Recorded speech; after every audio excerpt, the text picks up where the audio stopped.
see how stupid you are doing a dirty bird. But I mean, I was excited. I'd do it again. And, you know, give me a chance, go to Super Bowl, I'd do dirty bird again. Well, everyone, welcome to Atlanta Falcons Nation. This is the Atlanta Falcons Nation tribute to Dan Reeves.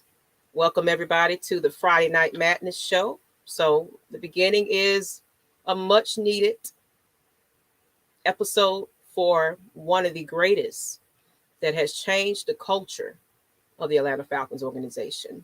So former Atlanta Falcons coach Dan Reeves, a Georgia native who led Atlanta's National Football League franchise from 1997 to 2003, died at the age of 77. Reeves was born in Rome, Georgia in 1944. He attended high school in Americus and went on to play college football at the University of South Carolina. Reeves' career in NFL spanned 38 years as a player, coach, and executive. Reeves played running back for the Dallas Cowboys, where he won Super Bowl. He later joined the Cowboys coaching staff, where he won another championship.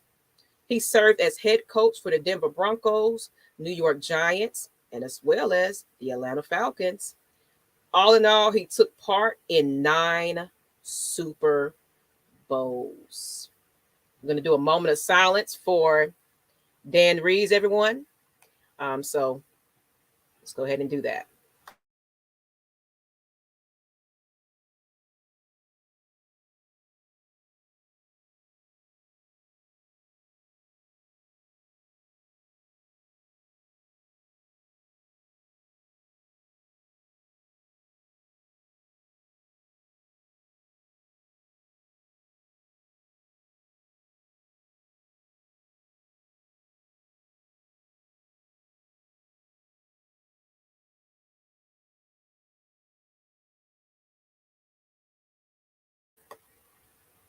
All right.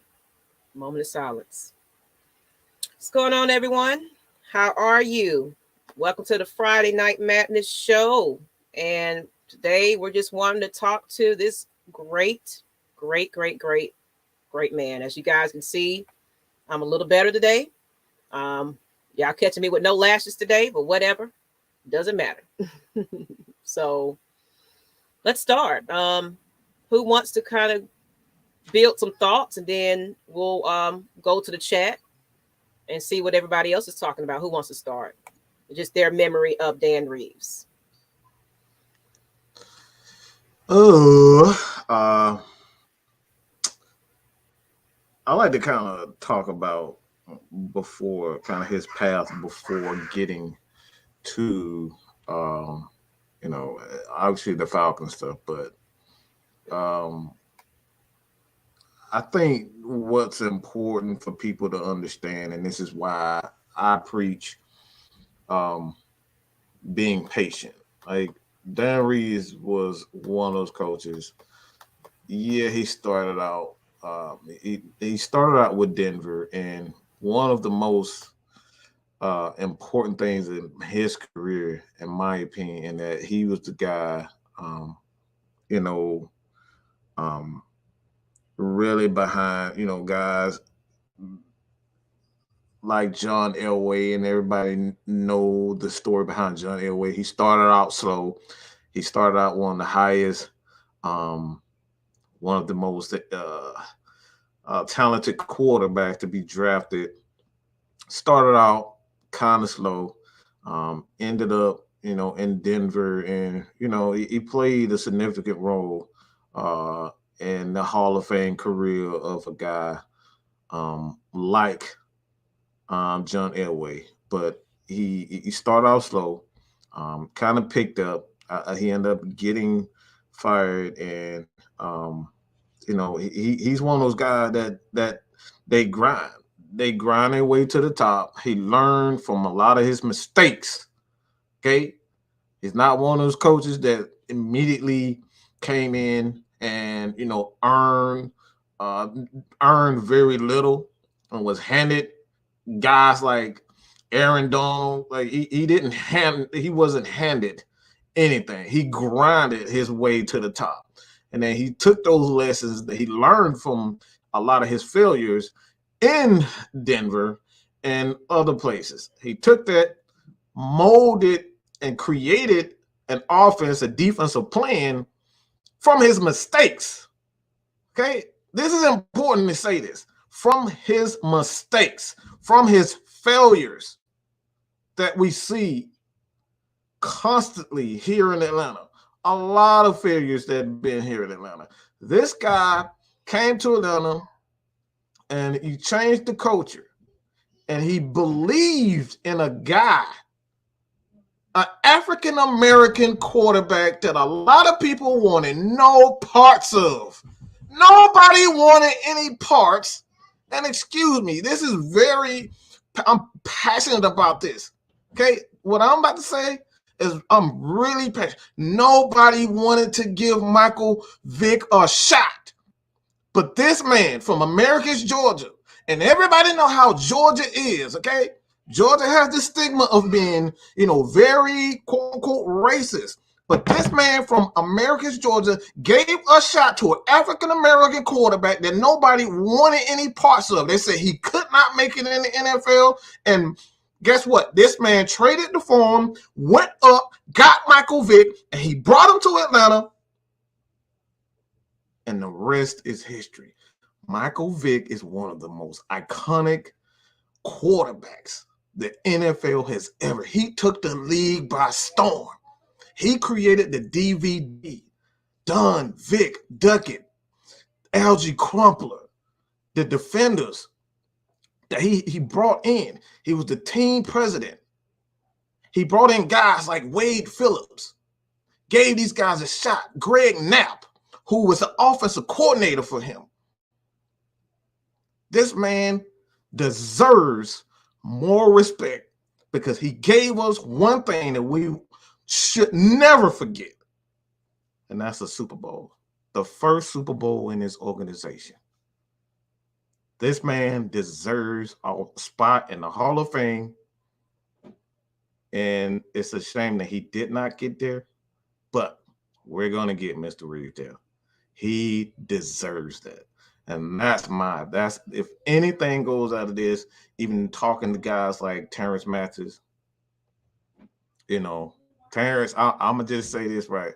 Terrence is really hurt over this. Chuck Smith, those guys are really hurt. That man was more like a father figure than them. Michael Vick, these guys are hurt over this. Because like I said, he was one of the few coaches in the league that really believed and gave opportunities to running backs like Jamal Anderson. Nobody believed in Jamal Anderson. He was a late round pick. Look at that. Look at this picture. Look how Jamal is looking at him. Nobody believed in Jamal, but he took that inspiration. He took that faith in what a guy who played running back himself. He knew that Jamal would be a great running back. He took that and he molded this young fella. And he became one when he had his shot and Dan Reeves gave him his shot. He took it and he rushed for almost, 1,700 yards in a season, 1,800, excuse me. All because Mr. Reeves believed in him. Terrence Mathis, another guy that nobody believed in him. He left New England New York as a free agent. And Mr. Reeves gave him a shot and became the all-time reception leader here in Atlanta. All because of Dan Reeves. That's my tribute, and that's right there. None of this stuff is scripted. This is from the heart. As a kid who grew up and watched the Dirty Birds, that's what I remember.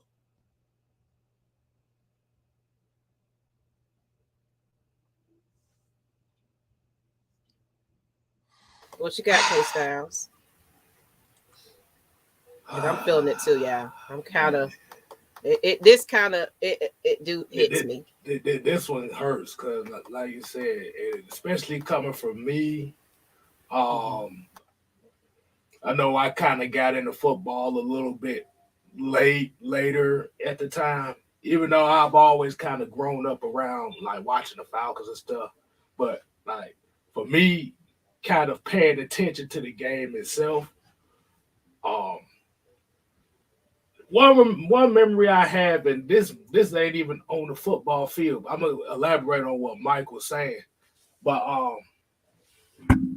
basically, I remember right after they won that NFC Championship game, and I remember they went to South Lake Mall right before that Super Bowl, and we got a chance to go see them. See the team, and you could feel the family environment. You could feel the coaches. The coach Reeves had these guys playing like a family. Like he said, he took a chance on a Jamal Anderson. He took a chance on Ray Buchanan. He took chances on Michael Vick. Like this guy, this guy was he was one of those coaches that you knew. And we had the interview before where he talked about Keenan Forney and Chris Drafford. He was talking about when he walked in there, he demanded respect. And you saw, and like I said, you saw it. You saw it as soon as you saw it. This guy was one of the guys responsible for the Hall of Fame career of Shannon Sharpe. Remember, you got to remember that. So this guy, he had an eye for talent, even though it might have been hidden in the dirt. He knew how to dig it out. He knew how to dig out the best that you could. And like I said, he was Atlanta for a while. Like he was in Atlanta when he actually passed away. Mm-hmm. It's almost kind of like a poetic end to a legendary coach. Oh yeah. Like you said, he made his name in Denver. Like you said, the first Super Bowl appearance in this franchise history was under this guy. In a season that nobody thought we was even gonna make it that far. Hell, we didn't even know they was gonna make it that far. Hell, we didn't know they was only gonna lose 2 games that year. Right. But like I said, what you saw the dogs, you saw the fight, you saw the players out there playing their asses off. And this was attributed to him because he knew how to get the best out of everybody.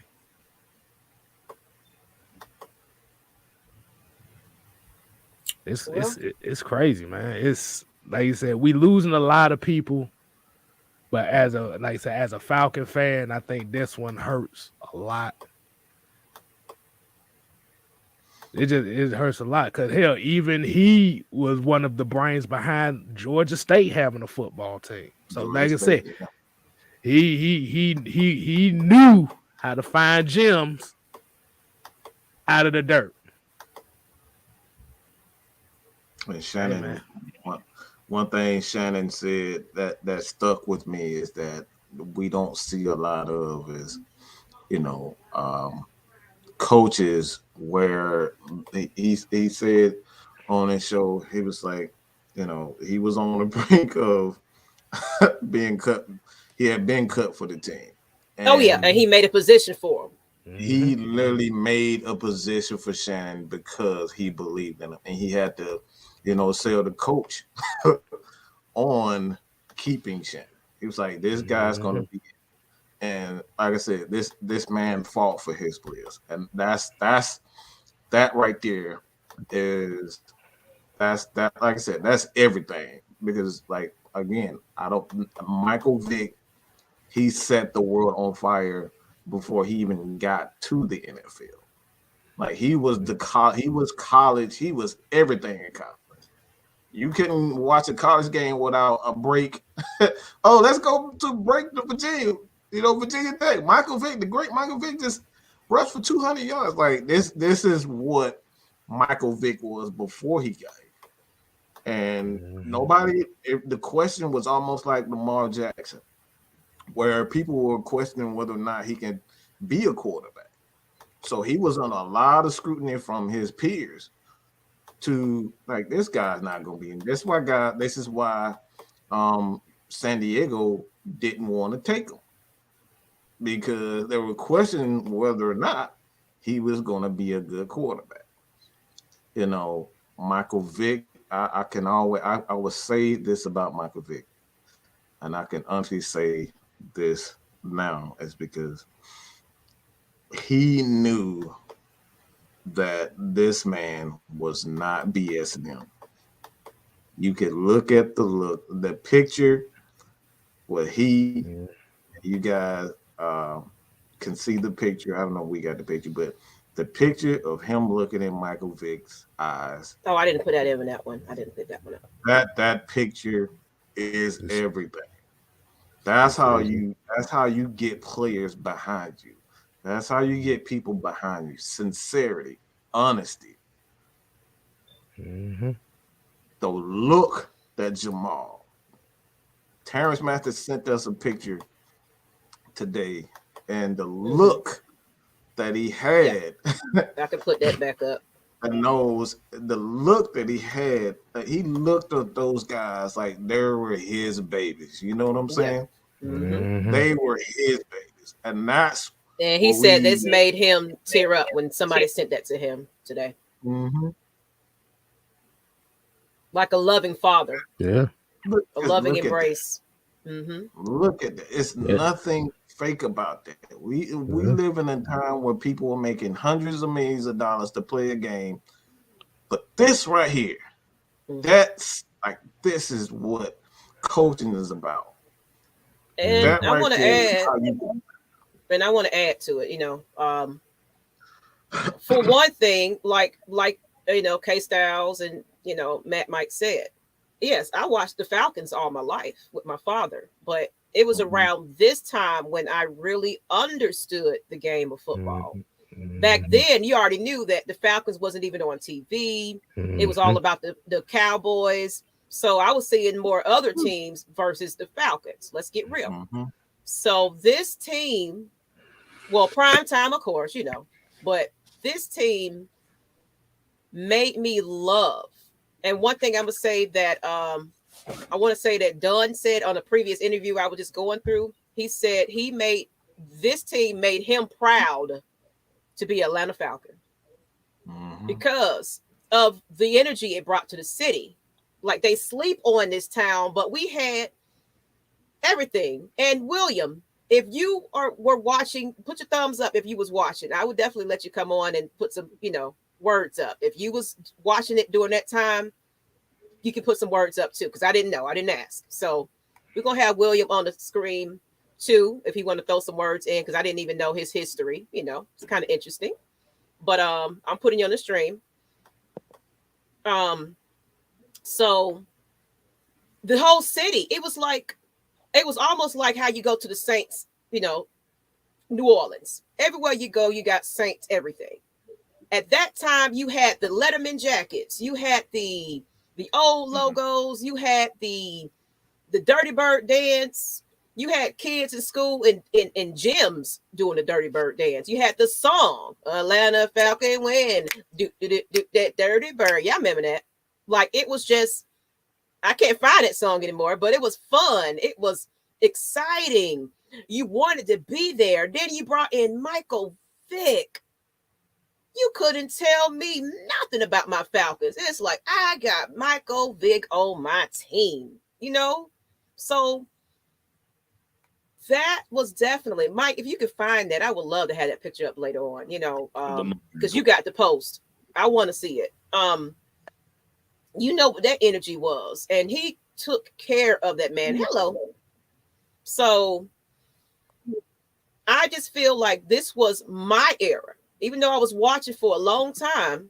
But this was my era of the time where I really, truly enjoyed being a Falcons fan. And of course, just that exciting, what's that, the Vikings game, everything that led up to the Super Bowl, you know, that was an electrifying time. It was like, I skipped school to be in the concert. Look at my mug. I skipped school, not concert, the parade. Me and my twin sister, we was like, we are not going to school today because the Falcons got a parade. And sure enough, we recorded it on the video VCR and everything.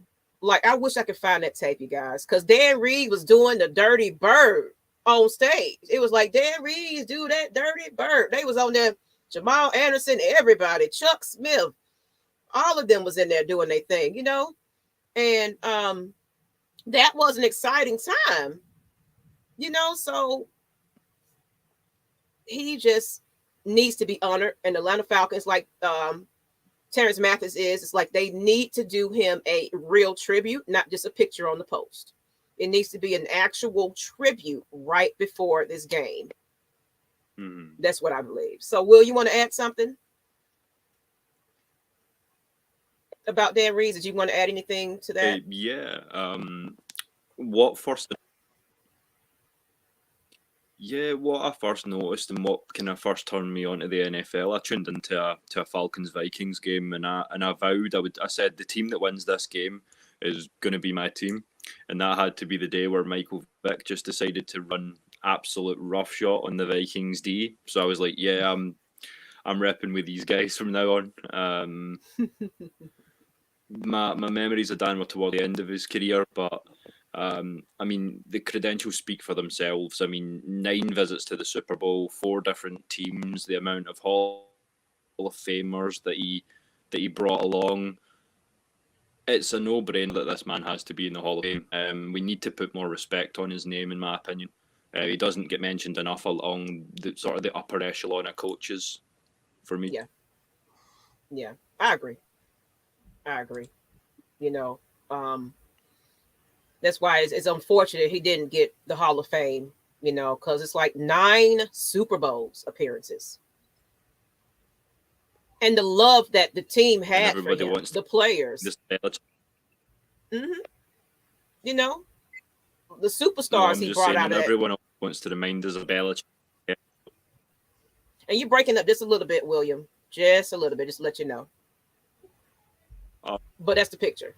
My apologies. Mm-hmm. That's beautiful. Those are my birds. Just think about it. If Dan Reeves probably would have stuck around longer, Michael Vick probably would have been a better quarterback. That he fought tooth and nail. They fought tooth and nail for each other. Mm-hmm. They did. Mm-hmm. They was a family. I think Terrence Mathis on the previous episode, he said they used to buy each other dinner. You know, they'll go out to eat as a family and just do things like the rookies would foot the bill. So if it was more than one rookie, they split the bill type of situation. So it was just like, it was honor, respect of the veteran player. You had to go to that player before you can get to the head coach to discuss anything. Mm-hmm. It was that type of sort of situation in that. And like Mike said, you straighten up when Dan Reeves came into the coaching room. It's like, oh no, you don't play. And they was dressed to the nines. They suit and tie. It wasn't no regular outfits. They came to dress professional, you know. Mm-hmm. So I just enjoyed the integrity that he put on his team and his organization. Mm-hmm. Anyone else want to add anything? I just feel like he commands a level of respect that the current coaches evidently don't get. I mean, what we were talking about earlier on this morning with Calvin, could you really see that situation happening in a Dan Reeves-led team? Because I sure don't. I just think that we need to get back to that mentality that he brought to the team. we have to be more accountable, but just for ourselves, we have to look out for our fellow birds. I mean, there's 53 brothers there, not counting the coaching staff, and there's almost dad, if you will, got your back all the way. So, I mean, if we can aim to kind of get back to that, I think we'll be doing okay. Well, I got a point to ask. Do you think that Arthur Smith is that coach that's getting that accountability back into this organization based on what you've seen so far? What do you think? Interesting. Personally, I think it's too early to tell. I think he needs a second year. Because going into this season, there was a lot of people who didn't even think we'd be anywhere near 7 wins. Well, I'll say it because hopefully we beat the Aints on Sunday. But I mean, we were projected to be a 4 or 5 win team. So I think he definitely knows what he's doing. It's just we've been in a bad situation for quite a few years now. So it's going to be more than a 1 year fix, for sure. But I think we need to give him the opportunity. I think he's at least earned another season in my book. I mean, I feel like to that answer, the question is like, I felt that you could see it a little bit though. It was basically everyone was starting to step up and prove themselves, so that accountability is starting to reflect. But yeah, it is way too early for that, to determine that. But it's like, I did see a difference in the attitude of these players. It wasn't that babysitting, crybaby, oh, let me get my way type of attitude. It was like, I got to prove myself right about now because he's going to sit me down. What do you guys think? Yeah, I think one thing I appreciate with Arthur is that when we talk about, and this is something I can see the effect that it has on Matt Ryan. And Matt Ryan obviously is a guy that he's going to go to bat for his players. I can see little words, things here and there. What Matt Ryan says, when we're talking about whether or not, Cordero Patterson is going to come back. Matt Ryan says, he wants him back as a teammate, but he understands it's a business. So he's not going to bat for players because now they understand that you have to work for your spot. And even if you don't come back, you know what I'm saying? Like, even if you want him back, there's a possibility that he's not going to come back and he's not going to back for guys again. So I think we kind of lost that sense of hard work. Players just look, they've been paid. Look, I'm gonna just start beating around the bush. Okay, players are just spoiled as hell these days. Okay, they're spoiled freaking rotten. You make $100 million for sitting on your behind these days. Okay, you can just run a 4.4. I don't have to practice. I don't have to work hard. I don't have to do this and I don't have to do that. My agent will do it. My publicist will do it. These guys are spoiled freaking rotten. They can act like absolute babies and cry on the field, throw their helmet, take their shirt off and throw it in the stands and do this and do that. And you still get a paycheck. Why? Because you're bigger than life. He sells tickets. He does this. He does that. We need to get back to, look, this is about the team. If you are on board with the team and our philosophy, then you're going nowhere. You can go bye-bye. And that's one thing I'll always say, even though they have a long history of cheating, I can respect for Bill Belichick. You're never bigger than a team. Tom Brady thought he was bigger than a team, and he would just get his way in New England. And Bill said, hell no, we'll do it without you. We can move on. You're not bigger than a team. This is a team. We're going to build a proper way. And that's something that I feel as though Arthur is setting a standard. This is why Julio, let's just be honest, stop beating around the bush. This is why Julio left. This is why Calvin is in his feelings, okay? This is why he's in his feelings. It's no other reason. We can sit up here and say, his mental health, and I'm very empathetic as far as the mental health issues. Yeah, I'm Mad Mike. Okay, I'm Mad Mike. Everybody think I'm crazy anyway. So trust me, I've had my share of breakdowns too. Okay, so I'm very empathetic as far as that is concerned. But at the end of the day, no player should be above the team. That's something I always respect out of Bill Belichick. That's what I always respect out of Matt Ryan, and that's why I'll always go to bat for him, because even though he has one of the best games, his team play like absolute crap, he still goes and say, man, I could, if I could have did this, if I could have done this, we would have won the game. He takes all the blame. That right there is a leader, and that's what players should be doing. That's what we need more from our players, instead of saying, "Oh man, I'm Julio Jones. Look at my ring. Look at the chain with the jet. Come on, man, get out of here with that mess, man." I want to get to this. And I want to get to this comment because he just put so much effort into this one about Dan Reeves. He said Dan Reeves was the first coach that the Falcons ever hired where I actually felt someone with a good professional background, and he said that in bold, had come to help. He'll be missed by many. Rest in peace, Coach Reeves. Well said, Ghost Peppers. Well said. Absolutely. But as far as the question that you had asked, My bad. I'm about to say, as far as the question that you had asked, Maggie, my bad. I didn't know what was going on. But yeah, can Arthur Smith be like Dan Reeves as far as accountability? Yes, you see it on the field. Like you did. You took, and we said it earlier, when you took a team of misfits. Let's just be, the Falcons are misfits this year. Yeah.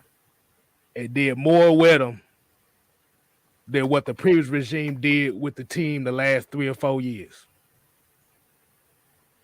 And like you said, all that comes down as accountability. I mean, you don't hear Arthur Smith in the press conferences talking about, we were pissed off, and we're gonna come in pissed off next week, and then you see the same damn result. We don't see that. Like even with him handling the Calvin Ridley thing, he'll tell you like it's the he give the same answer about that. He's worried about the 53-man roster. Them the only guys he's worried about. He's worried about getting them guys better. Mm-hmm. So yes, he definitely got a change. In terms of when you are mentioning that whole kind of diva attitude, it just kind of throws me back to it was an old Dallas Cowboys video I was watching of Michael Irvin, and he makes this ridiculous one-handed catch and goes over to his head coach, who basically tells him, "Yeah, don't be pretty, be good. We don't want your diva attitude. We don't want you to try and be Superman. We just want you to pull on that red and black jersey and go to work. Do your job. If 53 guys do their job, we're winning the game." Absolutely. And then that's what Arthur Smith is bringing back. It's like, I don't care all that, I don't care who's a superstar or whatever y'all trying to make it. Everybody has a job, and everybody's going to do that job. You're not going to sit on the sideline because you just don't feel like practicing today. You coming in and you going to practice. Bottom line. So what I liked about what Arthur Smith said in his first meeting is like, I'm not worried about somebody that's not on the field. So next question, please. So he meant business from the beginning. So I feel like the more we get those players that he want, we're going to see a lot more of that in the next season. So I'm actually can't wait to see what this offseason. I'm excited about the offseason at this point. I can't wait to see what we're going to get. Yeah, I'm looking forward to chatting draft with all. I think that's going to be a lot of fun because there's a lot of different ways we could go. Edge, offensive line, receiver.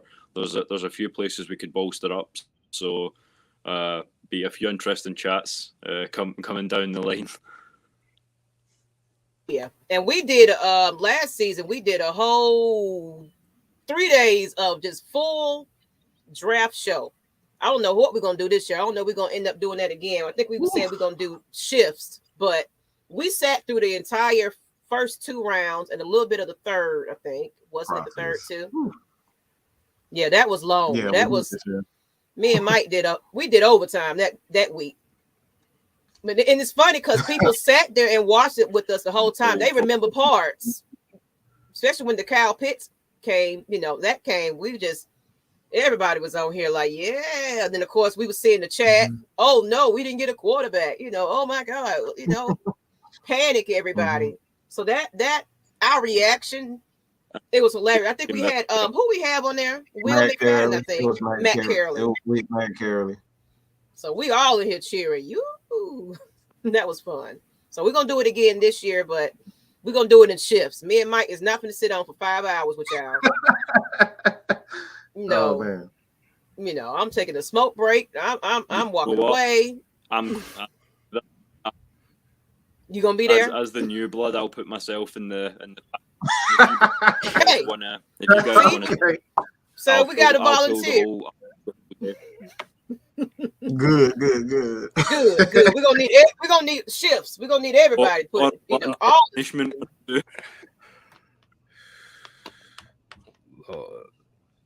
But guys, I'm not really feeling all that great. As you can see, no makeup. I don't do no makeup. I do a couple of lashes, whatever. But I'm draining. So I just wanted to do that tribute. I appreciate you guys letting me hang on with you guys. I appreciate you guys tuning in to me this morning. That was an impromptu thing because I had the energy, but I'm starting to feel that fatigue again. So I would love to hang with you guys, but I'm gonna go ahead and bounce off. Okay, y'all be safe. If you got COVID, plenty of Gatorade, people, because this is what I'm surviving off of. So I appreciate everybody. I was like, I'm gonna do this regardless of how I feel. I just really wanted to do a tribute with Dan Reeves, so. Rest in peace to him, you guys, and appreciate you guys. Okay, I'm out. All right, get better. Peace. All right, ladies and gentlemen. Before we anything else, I want. What's up? What's up? You kind of break it up. I just wanted to thank you all again for having me. No problem. Oh, shoot. Hey, man, we always open. I just wanted to thank you. Definitely. But, so, hey, like I said. How are you guys feeling about Sunday then? You think we can win this? Of course. Woo. Of course. I think we can win it. I think we can win Sunday. I mean, like I said, any game is winnable. It just, like you said, now you got nothing to lose, so you ain't got no choice if you got pride on the line. You got pride on the line, you ain't got no choice. But you think you confident in the game? Yeah, no. I think it depends if you want to rest Kyle or not. Obviously, he's still struggling a little bit, so it depends how limited he is tomorrow at practice. As to how effective he's going to be, but you take into account if we can contain well enough, and we can stop those little quarterback draws that Taysom loves to run so much. I think we can beat this team for sure. I like. Yeah, we I also like need our tackles to step up. Yeah, we got the K-Star. He always points that out. Tackling the tackling issues is something we always focus on. Oh yeah. I do. I think they can definitely win. Obviously, it really rests on the shoulders of Kyle Pitts. If he can play, we definitely have a shot. Obviously, I think we all want him to break the record as far as the tight ends record and yards in the season. We want to see that happen. But I just want to see him go out. Like I said, I want to see those guys go out. It's the last game of the season. and I need to see, open up the playbook on both sides of the ball. Like, don't play, too crazy, but go, open it up a bit. I need to see more. You know what I'm saying? What could potentially be if we had those players? Even if you don't have the players, I need to see what you could potentially do on both sides of the ball. If we had those players, and one player in particular that I've said this before, but I just need to see more out of Dante Fowler. He's been a great disappointment. He's been a disappointment for a guy that's making so much money. Yeah, I made a point of that this morning. I mean, 7 sacks in 2 years. Oh, that's not $40 million worth of DN to me. Not $30 million worth. $30 million worth of 7 sacks. $30 million. Come on, man. Shit. You talk about $30 million worth of kung fu kicks. That's all I see from him is kung fu kicks. I'm sorry. Like I said, I try to have faith in him and all that stuff, but every time he on the field, like I said, and the bad thing about it is he could have at least 9 sacks this year if he stayed on his feet. He always want to jump and dive. He's almost there. He dives at the quarterback. Like, why are you? He's right in front of you. Why are you diving at his feet, diving at his head? Like, and that just he would be the Madden player who always tackles. Is that? Yeah. Like you say, he the Madden player that would get to the quarterback, but for some reason get warped away from the quarterback. That's him. Yeah. Oh my god. Oh, like I say, I don't know. Now that y'all think about it, and Tyler Davidson's gonna be playing too. Oh Lord. Damn, now I might change my mind. I don't know. I don't know, man. But yeah, take that back. I might. I'm 50-50 now. I just thought about it, and then one of my homies, he sent me a stat on Steven Means too, and he said in 13 games. This is a shout out to ATM. Let me go ahead. I'm bring it up, and he sent this to me. He said, Steven Means in 13 games has 0 sacks, 1 tackle for loss, and 2 quarterback hits. Christ, that is bad. that is Lord. That's insane, man. And it's like, it's gonna have to come down to the offer. Like I said, they just gonna have to hopefully make some plays on defense. It's gonna have to come down to that because I can't. Yeah. Dante Fowler, him bringing up that. But it doesn't make for great reading when you look at it, and it's that we're double-digit sacks behind the next lowest team. Like Jacksonville's got 29, New York's got 29, and there we are sitting at 17 sacks as a team on the year. It's just like, come on, there's players going out for 17, and we've got that. Right. Right, and but that's why I was saying as well as this is the last game because everybody's going to be playing for contracts next year. So you're going to have to bring out everything, and you don't bring out everything, but we're gonna be still sitting here talking trash about the X number of players that we saw did nothing.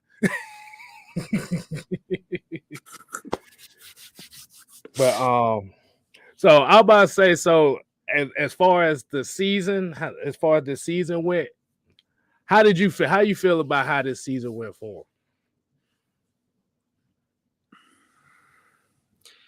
I feel like we lost too many close games. That Washington one stung. That one really stung. Right. Because we're better than that team, in my opinion. There's games that we had no right to lose. The first one against Carolina, that was atrocious. I mean, it's the inconsistency that gets me. I mean, we can go up there and play our hearts out and give Buffalo a damn good game in the snow. And I mean, the last time the Falcons played in the snow was, what I want to say, Green Bay, 2015. So we don't always get snow days, but we turned up that day. But yet we can't bring. Not all three phases turn up at once. The offense will be great, but the defense is woeful. Or if the defense steps up, Matt's not connecting with his guys on offense. It doesn't seem like there's been a game all season where we've turned up offense, defense, and special teams. You know. Right. Yeah. That's what I said before, man. It's like took a whole team of misfits and got about 7 wins out of them. That, like I said, that right there in itself is a major accomplishment, especially when most, like you said earlier, when most people thought there was a 4 or 5 win team. I mean, what more can you say? For sure. I just think, like you said, the close games, really, yeah, because the San Francisco game was a lot closer than the score seemed. That's just was not taking advantage of opportunities. You said the Carolina game, that was another one. Washington, it was just like bad plays all over, man. But we're gonna go ahead and bring in one of my people. We're gonna bring in one of my peoples in here too. Money Man, you in here? What's going on? What's going on, everybody? What's up, Atlanta Falcons Nation? What's going on? It's all about the money. money. What's going on? Well, all right, man. What you got? What you got on? How'd you feel about Dan Reeves? How'd you feel about that? With Dan Reeves, during his era, I was a baby. I was 3 years old. Oh, okay. I was born in 91, so I don't too much remember him or whatever. So, but I remember, I think some of his guys was with, you remember the kickoff return of Rossum and all that, and Warren Dunn. I remember Algie Crumpley. I remember them. That's as far as I can remember. That's what with the squad with Michael Vick. Yeah. Like I said, because you did remember that season as far as that one Michael Vick season. And what was your thoughts on that season as far as how Dan Reeves coached this team? If that's the season you remember. See, back then, that's the season I remember. So back then, I was a little boy, so I'm still learning football, just getting into playing the little league pop water. So I was still understanding it. But when you go back and look at film on YouTube from those days, like we really was balling back then. Like we really was balling. Because I think one of the years, he went to a Super Bowl. We went to a Super Bowl in what, 91? 98. 98. Okay. 98, yeah. But yeah, that was a little early. I was what about 2 years old, 1 or 2 years old, 3 years old. Man, you're young. Exactly. Well, I'm feeling all older and shit now because I was like, damn. But yeah, man, it was some fun times, man, and it was just unfortunate that the year Michael Vick got hurt and him trying to get back, and he just eventually he was not the coach here no more after the 03 season. Yeah, after the 03 season, he was not the coach here no more, and we unfortunately had Jim Moore Jr. who didn't show the same accountability as Dan Reeves did, and you saw it on the field. But Mike, you want to go ahead and get into what the main thing we want to get into tonight is? Oh, You want to go ahead and get into it? brother. Let's get Look it, at it, brother. brother. We're gonna go ahead and do it like this. Calvin Ridley. Oh, Woo, Calvin boy. Ridley. Lord The have mercy. nitty gritty. Let's get to We the gonna nitty gritty. we about to really get into this. We kind of got into it a little bit yesterday. Let's really get into it. Okay, so a lot of people already know this is one of the main trending things going on right now. Calvin Ridley putting up the Snapchat of his stats. I sent the picture. I forgot the picture. Brian Fenneran tweeted back like, "What the hell is he? What the hell are we supposed to do with this?" Yeah, man. So I'm about to say, Go ahead. what? Okay, so Set my it up, thing is with how this went. What do you think was the purpose of him doing that? You want me to get it out of the way because I'm getting irritated. Go ahead, man. Go ahead. You might be pissed off, Mike, tonight with this one. All right, go ahead. First of all, I don't give a fuck about no disclaimer, none of that shit. So you can take it however the hell you want to take it from this point. This Friday Night Madness, and y'all know how it goes, how Friday Night Madness going on. So I'm gonna just give it to you real raw, all of that. The hell with it, the hell with your opinion about me. Like I said, I'm just gonna give it to you real, dig to you raw. I'll leave the consequences for what they are. I don't give a shit. It was fucking selfish. It was selfish as hell.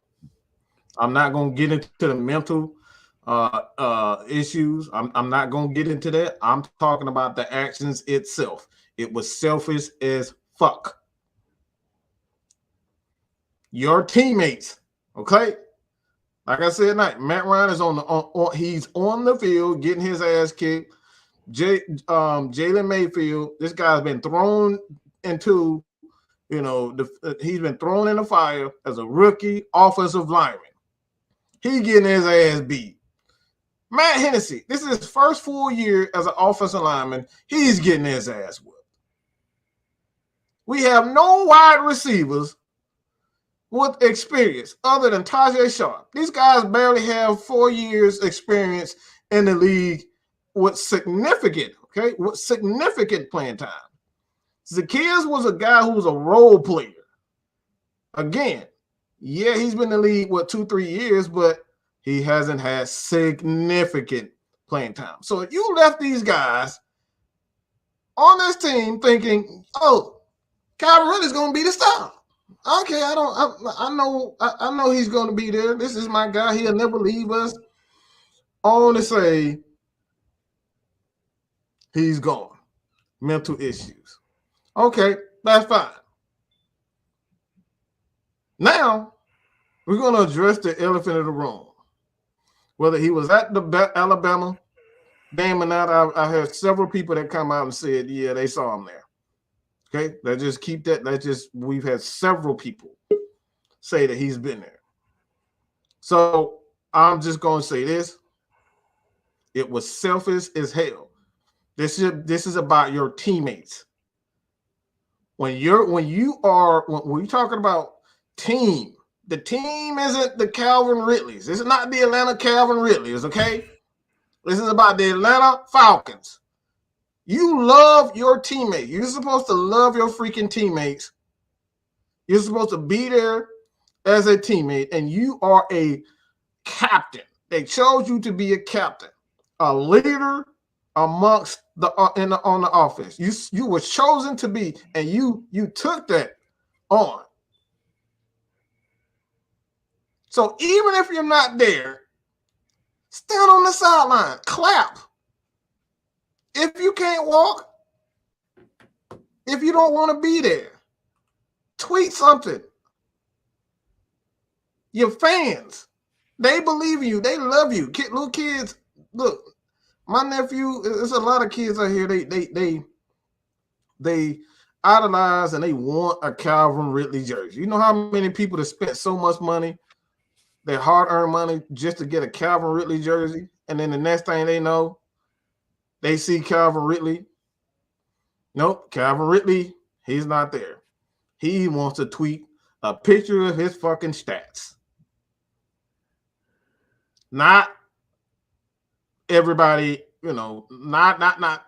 He's not tweeting or whatever the hell you call Snapchat. I don't know what the hell you call Snapchat, taking snaps. I don't fucking know.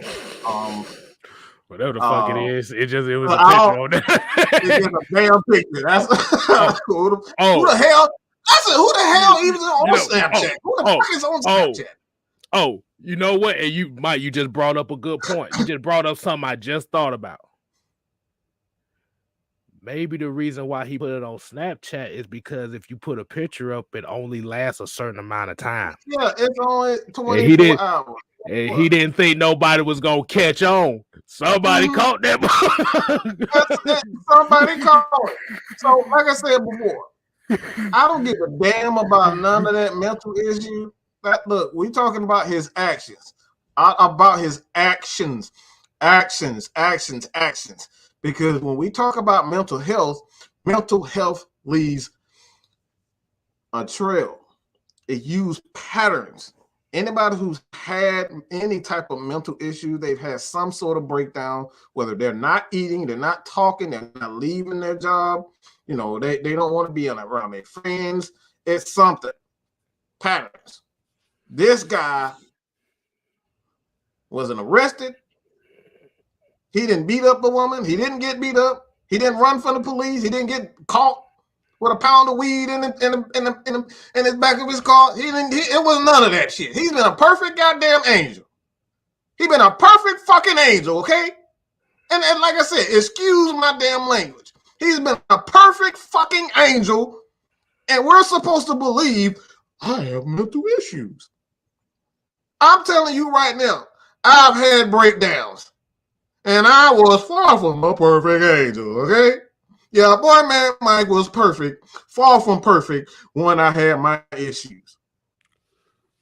So at the end of the day, we have his actions to speak. He didn't praise Matt Ryan for hanging there, buddy. We're gonna do it next time. No, he didn't do that. He posted a goddamn picture of me. Look at me, Calvin Ridley. Look at my stats. It was him. He posted a picture of his damn self.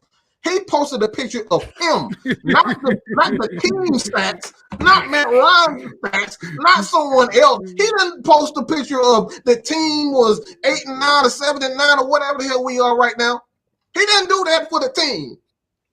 He posted pictures of him. You. Okay, that's what he did. He did that of him. So all of these people, please, if you want to come for me, I'm ready for it. But at the end of the day, Calvin Ridley chose what he wanted to do for his goddamn self.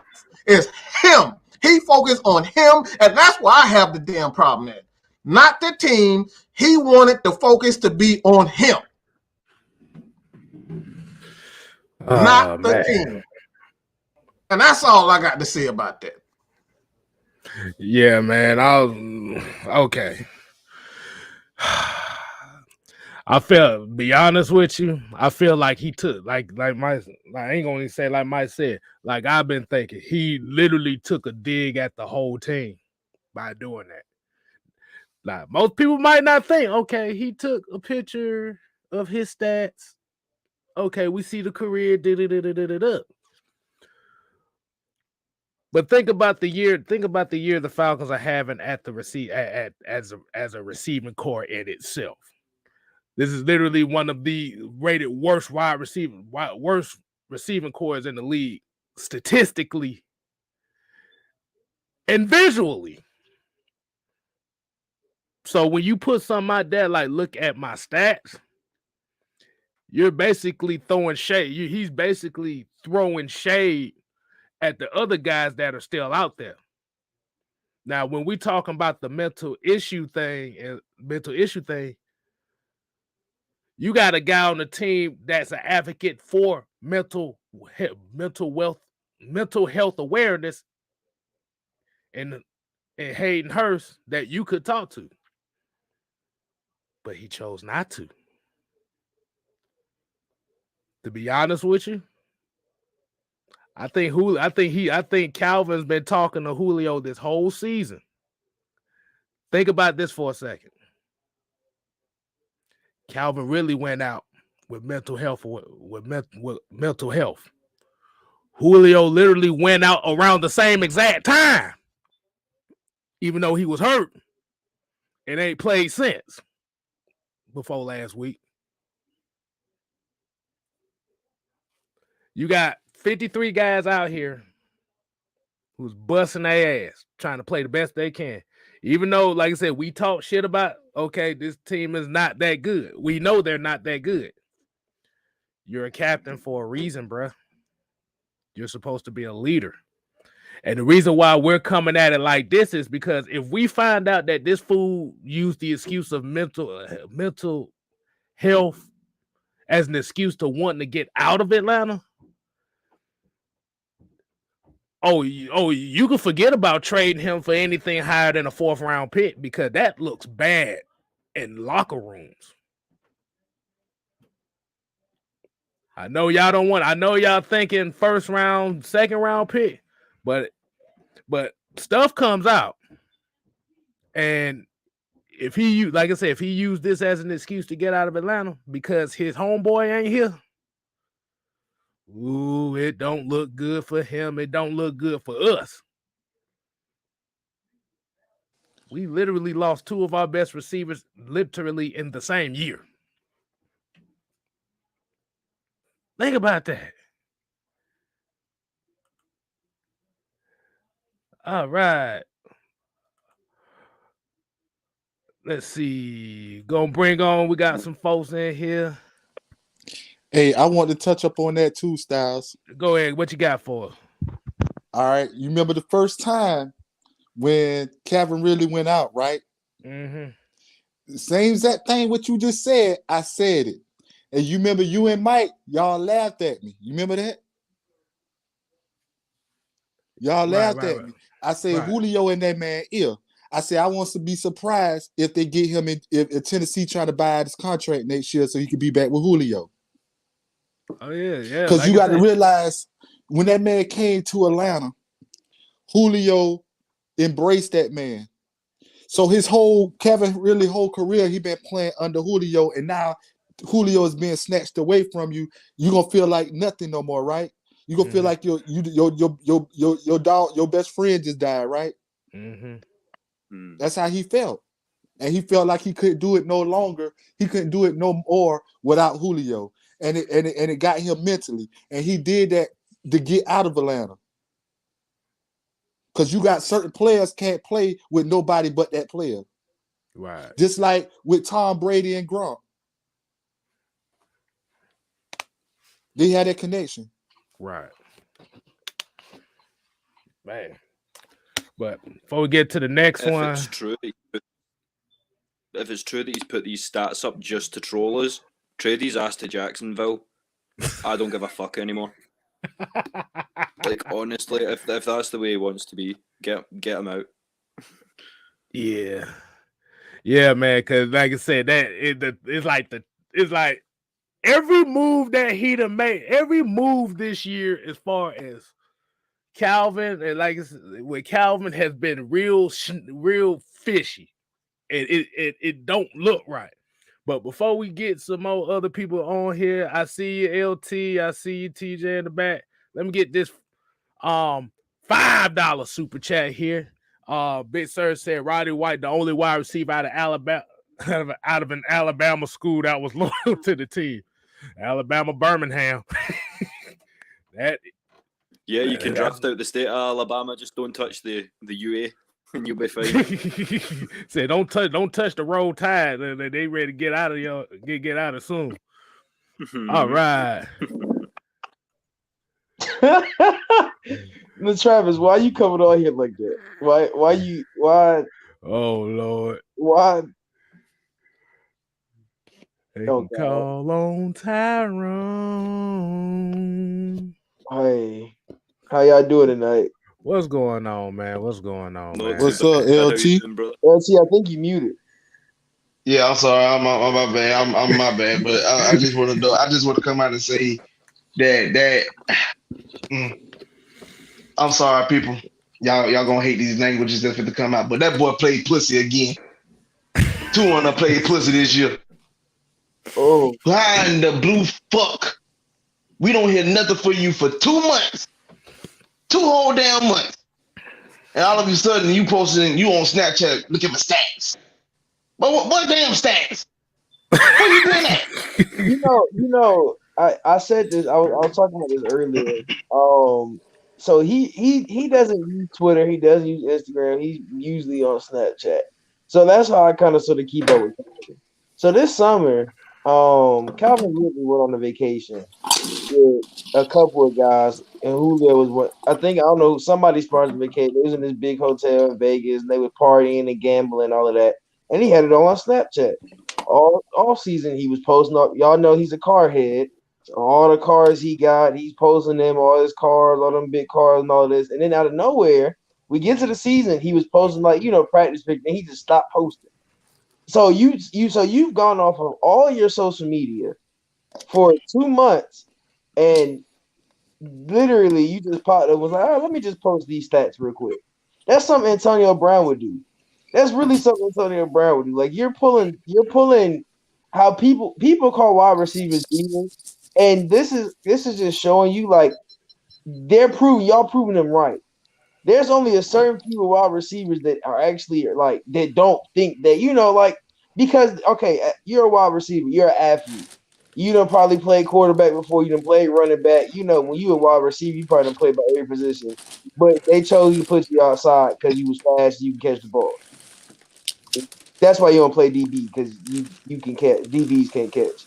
But you get into this point that you don't get on social media and just randomly post your stats and don't say nothing about the team. You didn't say nothing about the team, nothing about what I do for this team, blah blah blah. I could have seen if you would have came out and been like, oh, just on like some wild stuff and like, hey, I did this for this team, they need me, blah blah blah. I'd be like, okay, you just out here talking shit. But you're not even out here talking your shit. You out here just posting stats. Like, didn't even put the team on the stats. Just put yardage and touchdowns. Like, you don't make sense. It really don't make sense. Nah, TJ. The issue that I had, we ain't heard from you for 2 months, but you said you left for mental health reasons. No update. That your first time on social media in 2 months is you talking about your stats. No update. Hey guys, I'm glad just checking in with y'all. Still going through some things, this, that, and the third, but I'm okay. Just give y'all an update. Go Atlanta, still a dirty bird for life, whatever. You ain't say none of that shit. First thing you do, you post about your motherfucking stats. Like my boy said, send them to Jacksonville. If that's the case. Hey. Send them to Jacksonville. Yeah. Send them to You can't New deny, York. you can't take away from him. It's a real cute stat line, but instead of posting about your stats, why don't you, come back to fucking practice and, grab some more for us? If you're feeling well enough to be at Bama, to be online interacting with people, why can't you interact with your teammates and your coaches and your fans and let us know what the fuck is going on? I want to tell y'all something, man. This was posted in one of our chats, but somebody posted up a screenshot of their distant cousin that's cousins with really they close. Nah, the man said again he used mental health as a cop out, but the man was like he didn't want to be around football, this, that, and the third. So why in the hell you was in California at the Giants and Chargers game? Now for that, it's a 3-hour difference time zone. So when that game kick off for them, it's 1:00, but it's 4:00 for us. We were literally finishing up beating Carolina when that game kicked off. But you in Cali at a professional game, but not for your team. You in California. And then, then we see you at certain spots, and people saying they see you at certain spots, and you still ain't saying nothing about the team. And I don't take mental health as a joke. Like, that's something serious. We all take that real serious because everybody got their problems. Everybody got they whole thing that goes on with them. But to say, okay, I need a break from football, and then not even give no updates. We done went multiple weeks with Arthur Smith literally saying, I have nothing on Calvin Ridley. Multiple times with it. So there has to be either no contact. It has to be no contact for him to say there's nothing new. So that means you didn't communicate with the team. You didn't communicate with nobody on the team. Even if you would have told a player, like, hey, bro, I'm thinking about, like you said, Hayden Hurst has literally a mental health foundation. You got Dak Prescott, even in Dallas, that has a mental health foundation. So why not go to those guys and even be, these are your brothers, because everybody in the NFL is supposed to be brothers. These are your brothers. Why don't you sit down with them and these guys and have conversations with them? You have shown us that you've not shown us any type of thing that you're getting help. You haven't shown us anything that you're improving. And then to come out and just post your stats is just wild. Like, that was just the wildest thing you could have done. Oh boy, yeah. It just I think it's like it's in the. He felt he couldn't approach the whole team. He couldn't approach the whole team. Sorry, I went a little bit slang there. But if he felt he couldn't approach the whole team, why not go speak to your captain? I mean, Matt is that guy, and I have every. Wait a minute! Oh my God! You just said something. He would was really our captain this year? Yep, he was supposed to be one of the captains this year. Yeah, he was. It was 5 of them. We had 5 captains. He was one of them. Mm-hmm. Because remember when Arthur Smith first got hired, one of the first names he put as a guy that he was looking to step up was Calvin Ridley to step into that role. Y'all remember that press conference when he got on Calvin Ridley? Y'all remember that press conference? Anybody remember that press conference when he really went into him? Mm-hmm. And then the next week he didn't play. And then the next week he played in Miami. Then the next week he said he had mental health issues. Like, the man walked out on us with an hour before a game. Yeah. Come on, son. He walked out on us with an hour before a game. Practice all week. You part of the game plan. You walked out on us. Come on, dog. So basically, you have a man. I'm sorry. I'm just want to say this. You have a man on your team that if you go and watch, I don't know if you guys have watched Hayden Hurst story, but find it. Go look it up. This man literally played baseball since he was 18, was in the MLB, caught the yips, basically turned into a pill and alcoholic, and still is playing in the NFL right now. Almost killed himself. He admitted it multiple times. He felt like killing himself, and he just rejuvenated himself playing football. So you got a man on, and that's your teammate. Been your teammate for 2 years now, and you haven't even talked to him about nothing, really and truly. If I was Hayden Hurst, I'd fire on his ass. But y'all just said something that was very, Tina, you said something that was very interesting. You said the press conference where he went off on Calvin Ridley. The criticism caused him, because like you said, let's look at the build up to that. Okay, you said the criticism from on Calvin Ridley. Okay, that was one. Kyle Pitts had 2 100-yard games. That's 2. Calvin really can't say he wasn't getting the ball thrown to him, because in those 5 games, he had a total of 53 targets. How many catches? What was about like 36 or something like that? You sure it was that high? I thought it was like 28. Hold on. I know it was in the 30s. I know it was in the 30s. Hold on. Probably maybe 30. Hold on. My bad, y'all. I thought I would have all this stuff right I just here. want to shout out my boy Vlad in the comments. I just want to say what's up to Vlad in the comments. We coming. We got something planned for y'all. But I can't like, I've had the discussion with all of these guys, like, bro, mental health, like I take it serious because of my mental health and what my mental being is, even at a young age. Like, even going through high school, you got mental health stuff. Like you got stuff like that goes on with you because it's not, I wouldn't even say bullying. It's just like you wanna, you see the popular kid, and if if you're flashed and amazed by that, you be like, oh, I want to be like them. And then like when you're not that and you're the one that, people don't really like or people don't talk to, then you might feel down on yourself.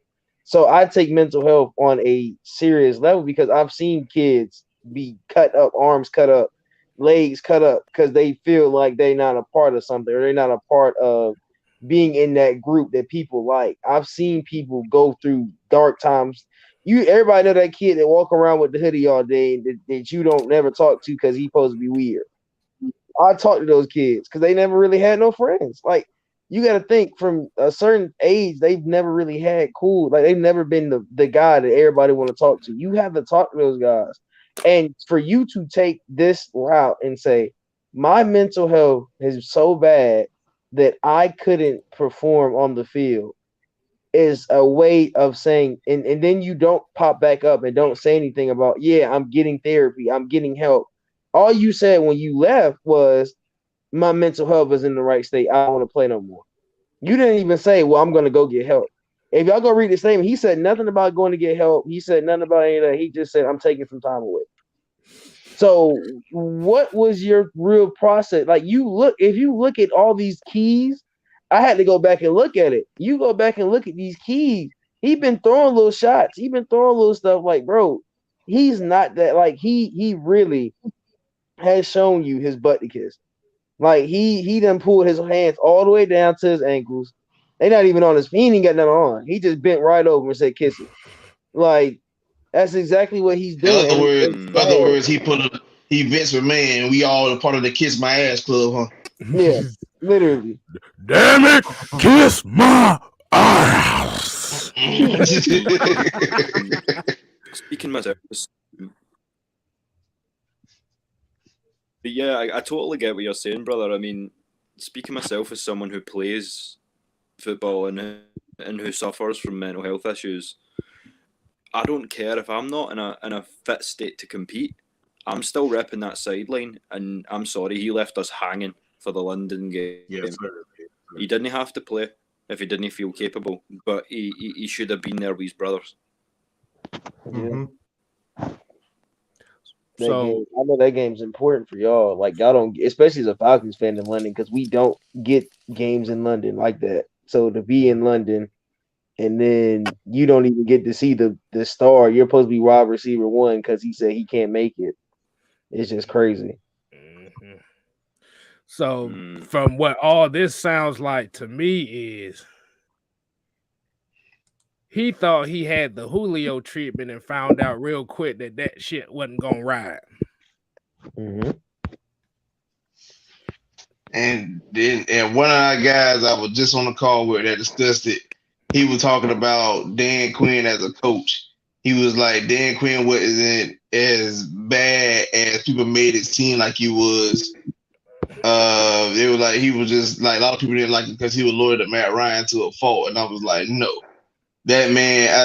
The reason why he gonna always get flack from me because he let the inmates run the asylum, and that's exactly what Ridley was thinking. He think once he got past his rookie contract, he won't be in a position where he could be on the sideline at practice, not practicing. You know, you like how Julio was. You on the injury report, but you ain't even injured. You ride on the side by side or on a golf cart throughout the course of practice. You're not doing nothing, and he expected the same thing. But when then Arthur Smith got here, he let everybody know. No, everybody practice accountability. Mm-hmm. I put it like this. I told what I tell you. Mm-hmm. I was talking to Mike. I told Mike. I said, when you've been given the world since you're the age of 18, it's kind of hard. It's because, mind you, he was in the Alabama since the age, and he was one of the top rated wide receivers in the country, and he went to Alabama. And you know how them Alabama wide receivers get treated. If you know college football, you know how them Alabama wide receivers get treated. You know how that program is ran. You are a star. When you're a star at Alabama, you're the star. and he has been a star for at least since he was the age of 18, where he had a whole, like you a 5-star recruit, you in high school and a 5-star recruit. I've seen these guys. I went. If you were a Clemson fan, I went to school with Zaire Cooper. Zaire Cooper was a senior the year I was my freshman year. He was my senior quarterback. Zaire Cooper was baby, bro. I watched that man get baby. But he would miss. He wouldn't come to practice 30 minutes late, and coach wouldn't even say nothing. Like it's stuff like that. Like when you're the star and everybody knows you're a star, you're gonna get that treatment. Now, and when it's summer, like this is the thing what I say, like when it's summertime, if you don't show up, you get in trouble. You in trouble. It's the same thing with Calvin. You don't show up the OTA. It's the same thing with OTA. You don't show the OTAs, you don't get paid. It's the same stuff like that. But when you can take a hit like that when you making $5 million. Okay, you take $100,000 out of my check. That's cool. I still got a $3 million left, $4 million left. Like it's stuff like that where you don't, if you're not held accountable, what Arthur Smith did when he came in was starting to hold these guys accountable, and that made them mad. Dan Quinn didn't hold these guys accountable. He was making. You could tell as soon as how do you get fired? How does a new coach get hired, and you automatically want to lead the team? Think about it like that. Let me say this. How freaking hard is it to be considerate? How hard is it to be goddamn considerate? Guys, I'm okay.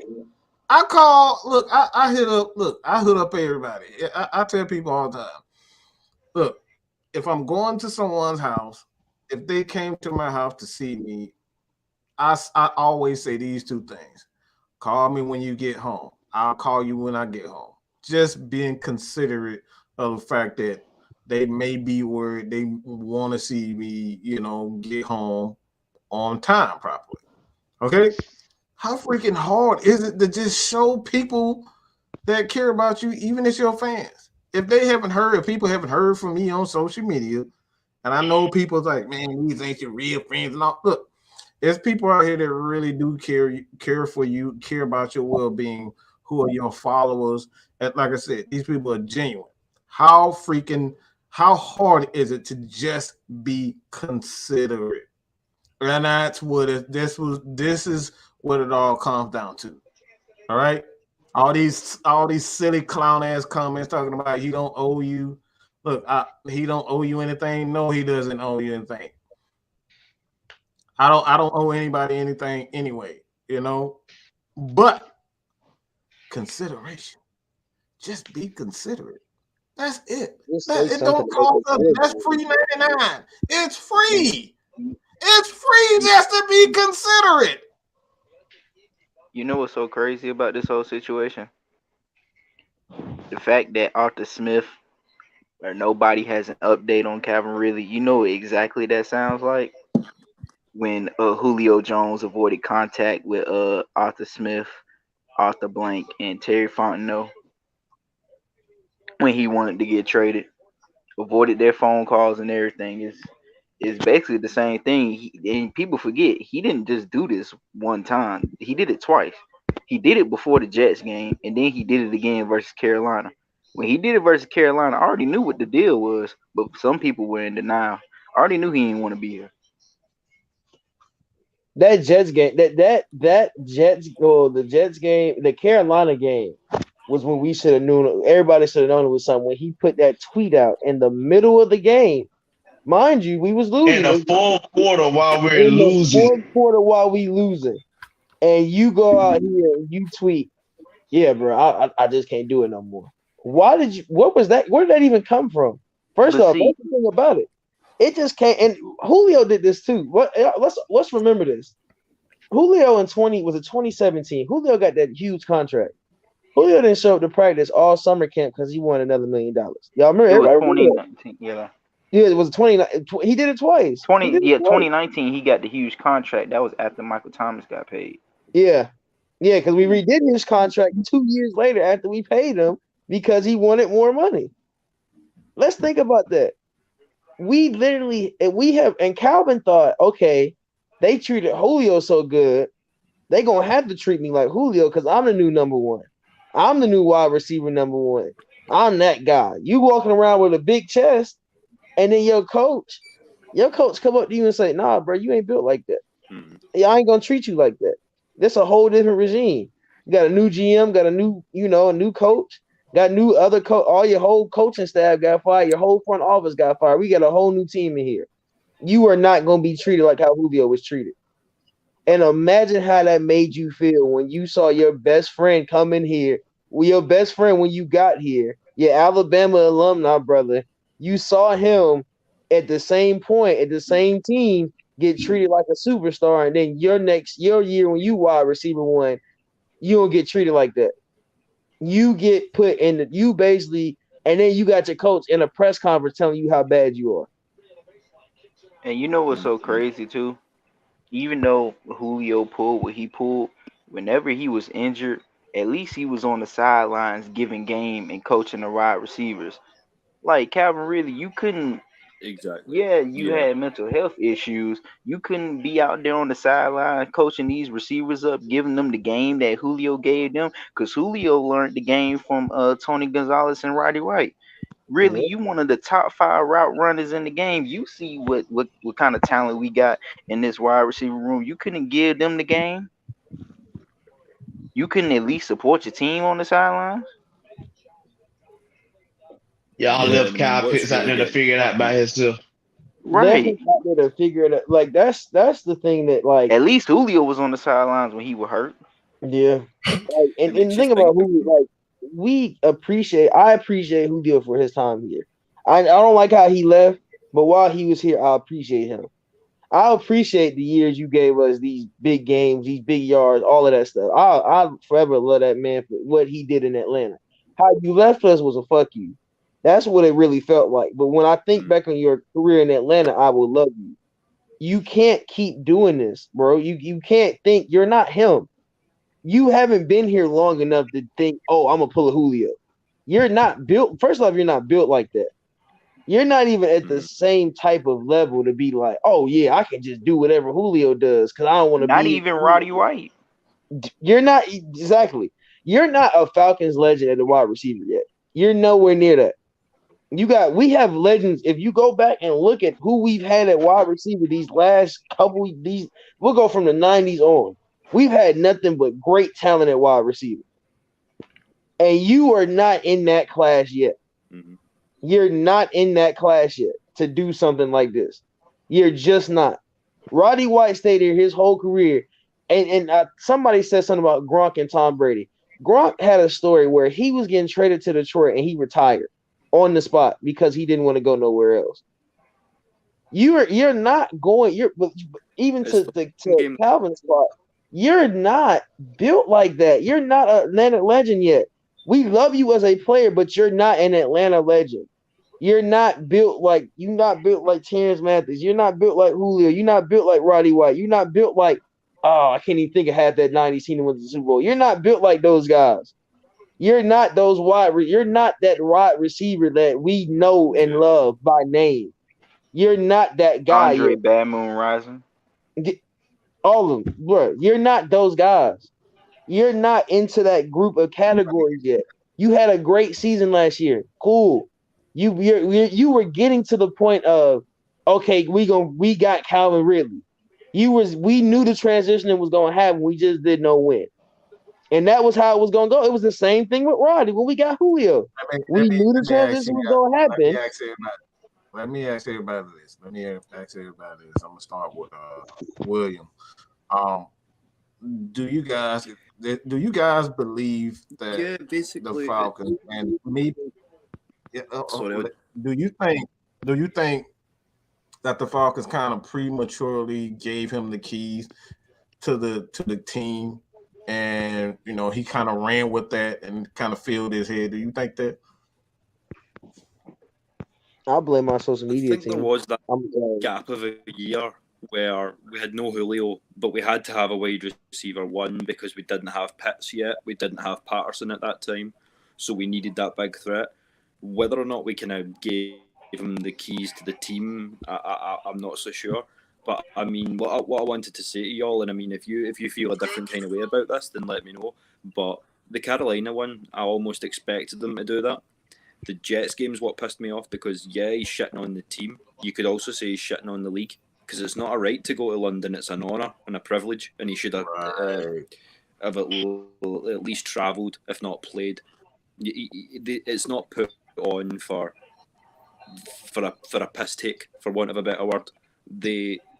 It's an honour to go and play for the international fans, and he's not seen it as such.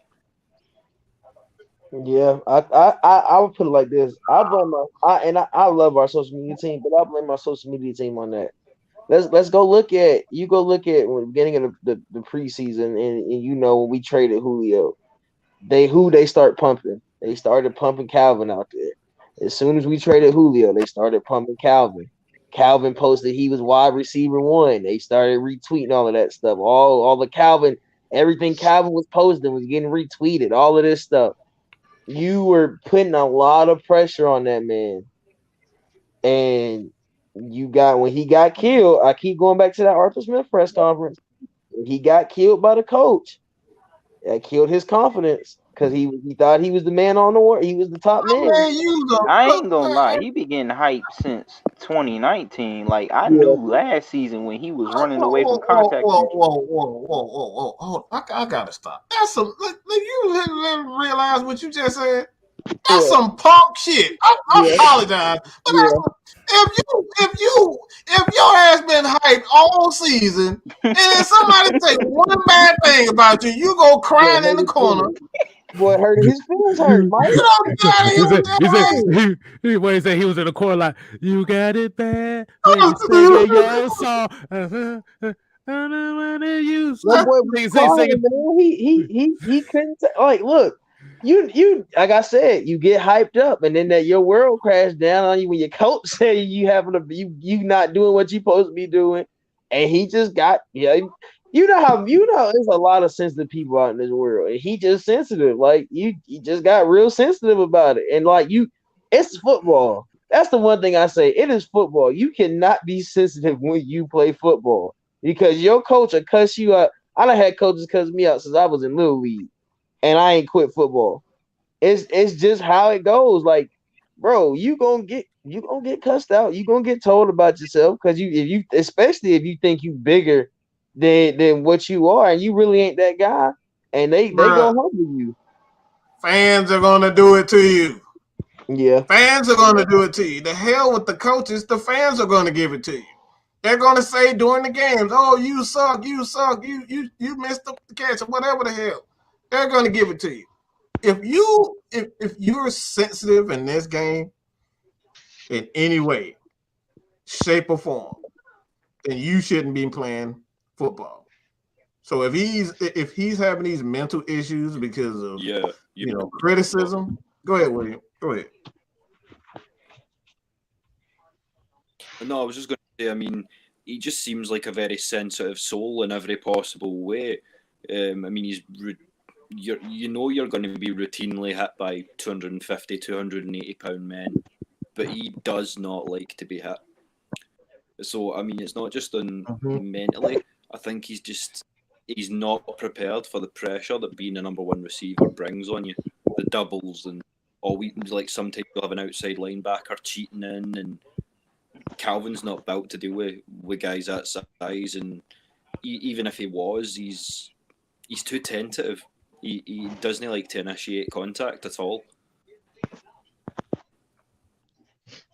Hey man, I don't know if I'm speaking for everybody. I'm just speaking for myself. I hope after the way this season and this past off season went, that as far as wide receivers, we looking at LSU, Ohio State, Georgia, and Florida, because we got these last two roll tide receivers. You got somebody lying and stealing money from us, and the other one faking illnesses out here because he don't want to be held accountable, bro.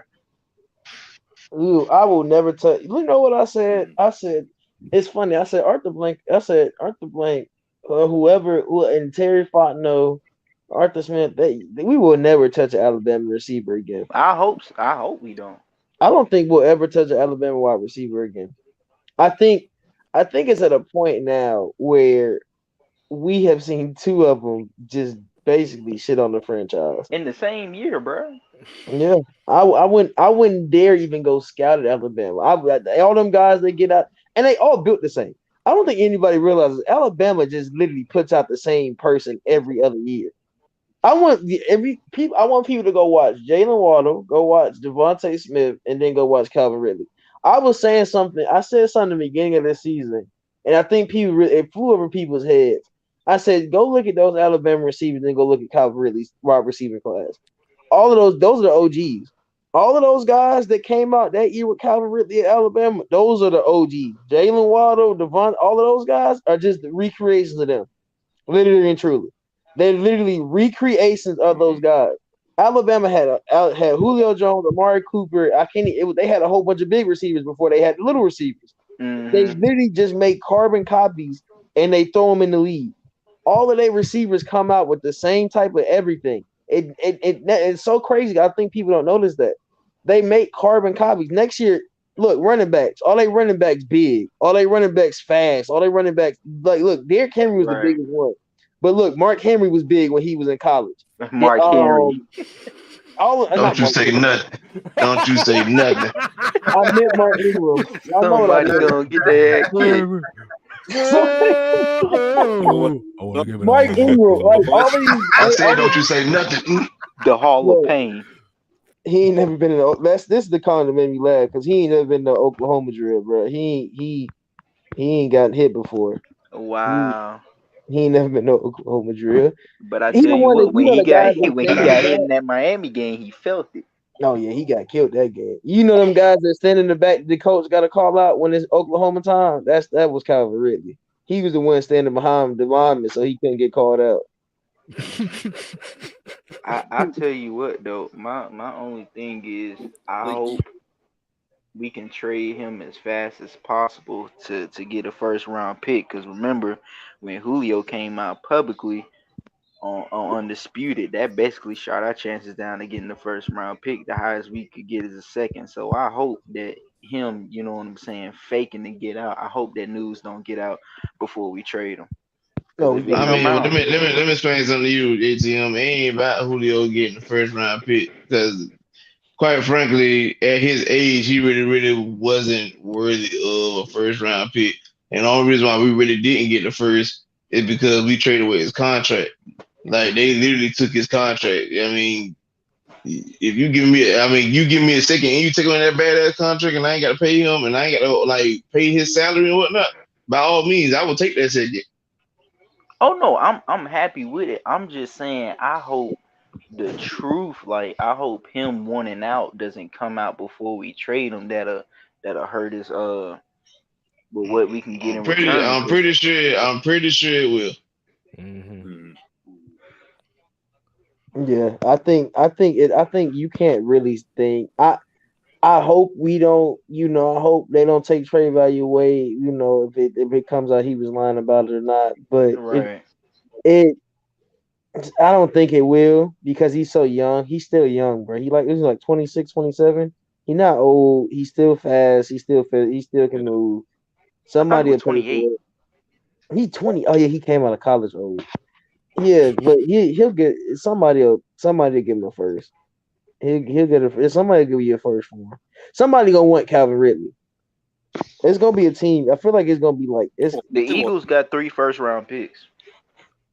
They don't. I don't think they'll give up one of the 3 they got first rounders for him. I can bet you that. I'm telling you, it's gonna be a team that wants like a wide receiver. Like they want like a wide receiver too, like slot guy.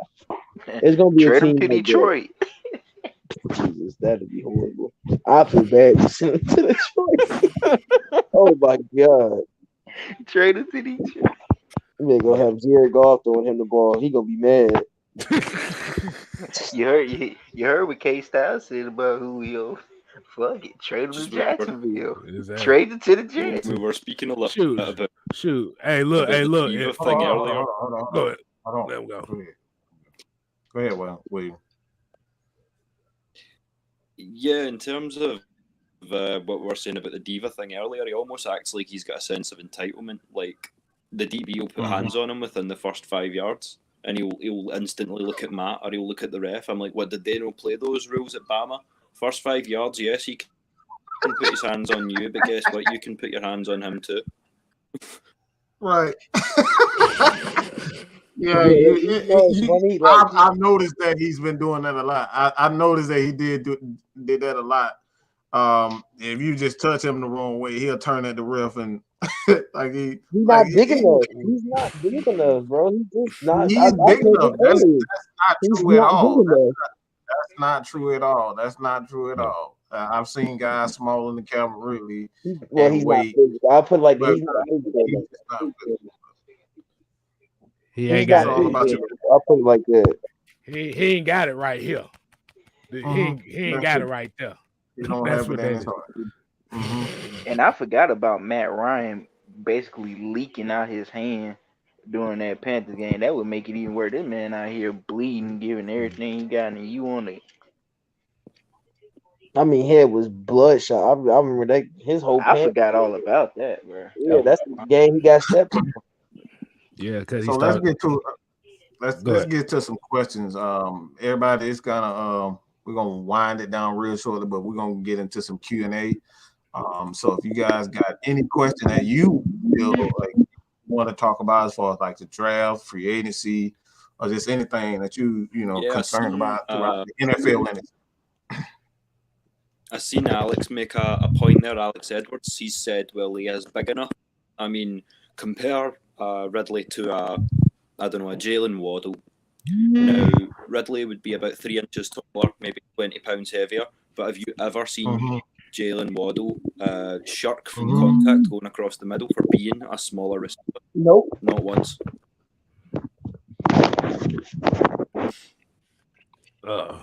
I got a question for y'all. Is it that we drafted the wrong wide receiver from Alabama, or is it all Alabama wide receivers that can act like this? We shouldn't have never drafted really in the first place. We needed defense that year, bro. Yeah. You're right. You see that face right there, like. Or you could have traded back. Yeah, I would. But I mean, if you think about it, it really wouldn't matter because we still had Thomas Dimitrov drafting. So,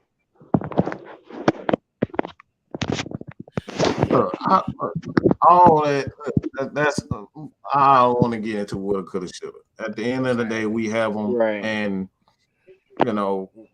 we need to make do for what it is. All right, decisions can be, looking back on things that is pointless at the end of the day. We have Calvin Ridley. What can we do to improve this team with or without him? I think that should be the focus. And all right, let me I see a question here. What you got? Horace Miller.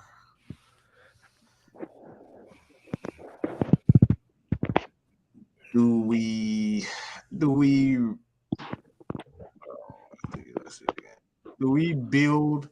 on the offensive line or defense? I think both.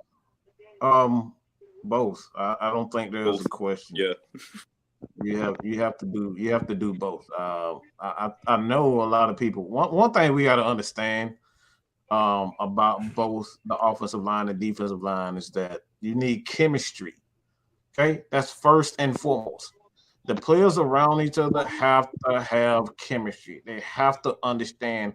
All right, if I do this, I know Grady is strong and he's going to push through the guy. So if I push through the guy, I'm going to have an easy pass. So, you got to understand how each player plays together and how each player plays together. That's why you saw today, I forget what day it was. It might have been the day, but what Dean P said, he has to teach guys how to be a pass rusher. Teach them how to pass the rusher. Not get guys in who can rush the passer, teach guys how to rush passer, because you're dealing with guys with instincts, things they've been taught in college. You're trying to, pretty much, erase, the matrix where you're trying to erase everything in his memory, all that type of stuff. You're trying to develop new habits. So this is what the Falcons team is going through. You're trying to develop new habits with guys like Jalen Hurts. You're trying to, develop new habits with Hennessy and Adewale, or I don't know how to say his damn name. I just say Adi. A lot of these guys, they've been taught certain ways. When they get in the NFL, you have to pretty much start over. So at the end of the day, you need guys who are not only familiar with the scheme, but you want guys to develop well together. So that's the reason why I feel as though that I don't think Dion is going anywhere. I don't think Walker is going anywhere. Fourier, he really just got into a scheme that he's playing like a Pro Bowl, and he wants to be here.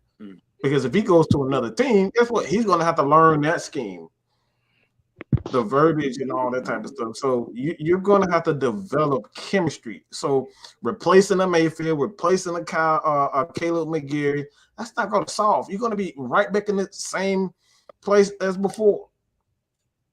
Trying to get a guy who can play next to this guy, learn this guy. So it's a repetitive. Go ahead, Wade. In terms of replacing McGarry, how do you guys feel about maybe going mid-round and taking Alec Lindstrom out of Boston College? I mean, we do have his brother, and you don't get much more chemistry than playing beside your brother. So, I mean, that could be a sound pick. I also really like Daniel Fatalele out of Minnesota. I think he's really, really good. So, I mean, Matthews is passable, but, I mean, you bring in somebody with the size of a Fatalele, you could almost move Matthews across to right tackle, have Hennessy at centre, and then have the Lindstrom brothers playing the two guard positions, maybe. I mean, it's all conjecture at this point, but I reckon that sounds pretty solid to me. I like it. I like it. At some point, you're going to have to look for a tackle anyway, because we don't know with Gano if he's going to be back, if he's going to be the same player. So you're going to have to draft a tackle regardless at some point. So, like, I'm not against it at all. We need depth on the offensive line, defensive line. So Lindstrom, I think that'll be a natural. Because obviously they know each other and they know their strengths and weaknesses being brothers. And, again, that chemistry. You know your brother. I'm playing with my brother in the backyard, playing football, basketball. I know his tendencies. So, you know your brother better than anybody. So I think that's something I would look into. You actually saw that with New England with the Mayweather, McCourty. Those guys, safety and cornerback. I like that. I got a hot take for y'all. I got a real hot take. When we was talking about D-line and O-line. Oh, here we go. Y'all know I play center. Y'all know I love my heavy set boys up front protecting the quarterback.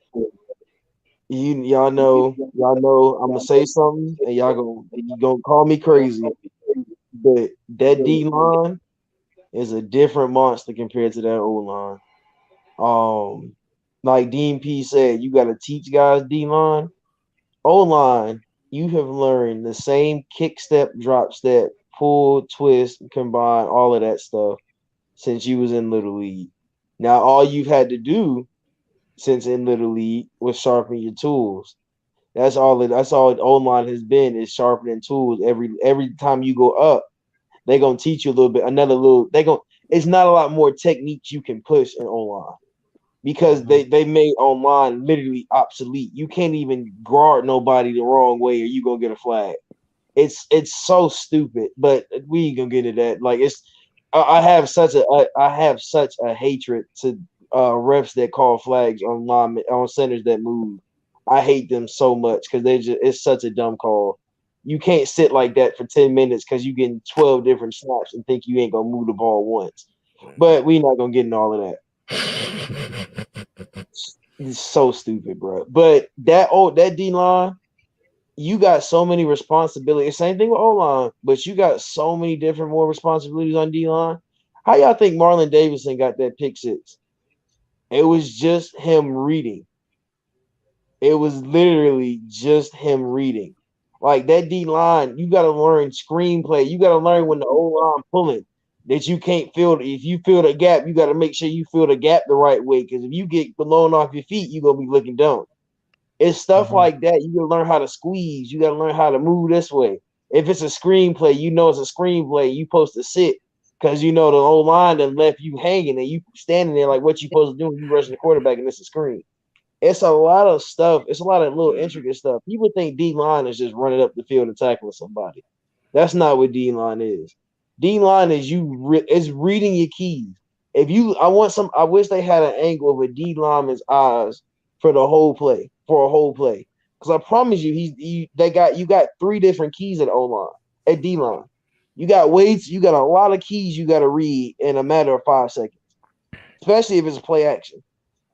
Because you like if in a play action play as a D lineman, you rushing up field thinking this, you trying to fill a gap, and then you got to go into your pass rush. It don't matter what you play DN or D tackle. It's a lot of intricacies. Like so, say it's an inside zone play action. Okay, I'm thinking I'm finna, I felt my hole right. And because the lineman, he done kick step, and you like, bro, what you doing? It's supposed to be a run play. And then now you sitting there confused, and he got his hands on you. It's stuff like that you have to realize and watch. Like, if you watch, I want people to go watch one-on-ones. Like, if y'all go watch the Senior Bowl, you go watch the All-American game. Go watch those O-line one-on-ones. Don't go watch the running back and linebacker. All the little fancy one, all the little skinny guys that can do all those special moves. Watch them big heavy set boys go one-on-one with each other. Because that is a dog fight every time. And if you get blown up, don't get pancaked. Because I promise you, 20 people standing there. Oh boy, your ass get pancake, boy. You about to hear about that right there. Bro, you gonna hear that. We used to do pass pro. Don't get blown up on pass pro. If you don't get 5 seconds, and you don't let you get held. Don't hold nobody, bro. And that's why I say it's hard. It's hard to be an O lineman, but it's a lot more learning to be a D lineman. It's real hard to be an O lineman because the rule book. And if you ever need some lessons into the intricacies of defensive line, watch Aaron Donald work. I mean, that guy is power personified, and yet his handwork, his footwork is just impeccable. He's got great movement. I think watching an Aaron Donald, a TJ Watt, going back a few years, a DeMarcus Ware, that's where you really see the intricacies of the defensive line play. Yeah, absolutely. Right. So anybody else got any more questions before we close? No. Nah. I saw one. Where was it? I just saw this one. I don't know where it went.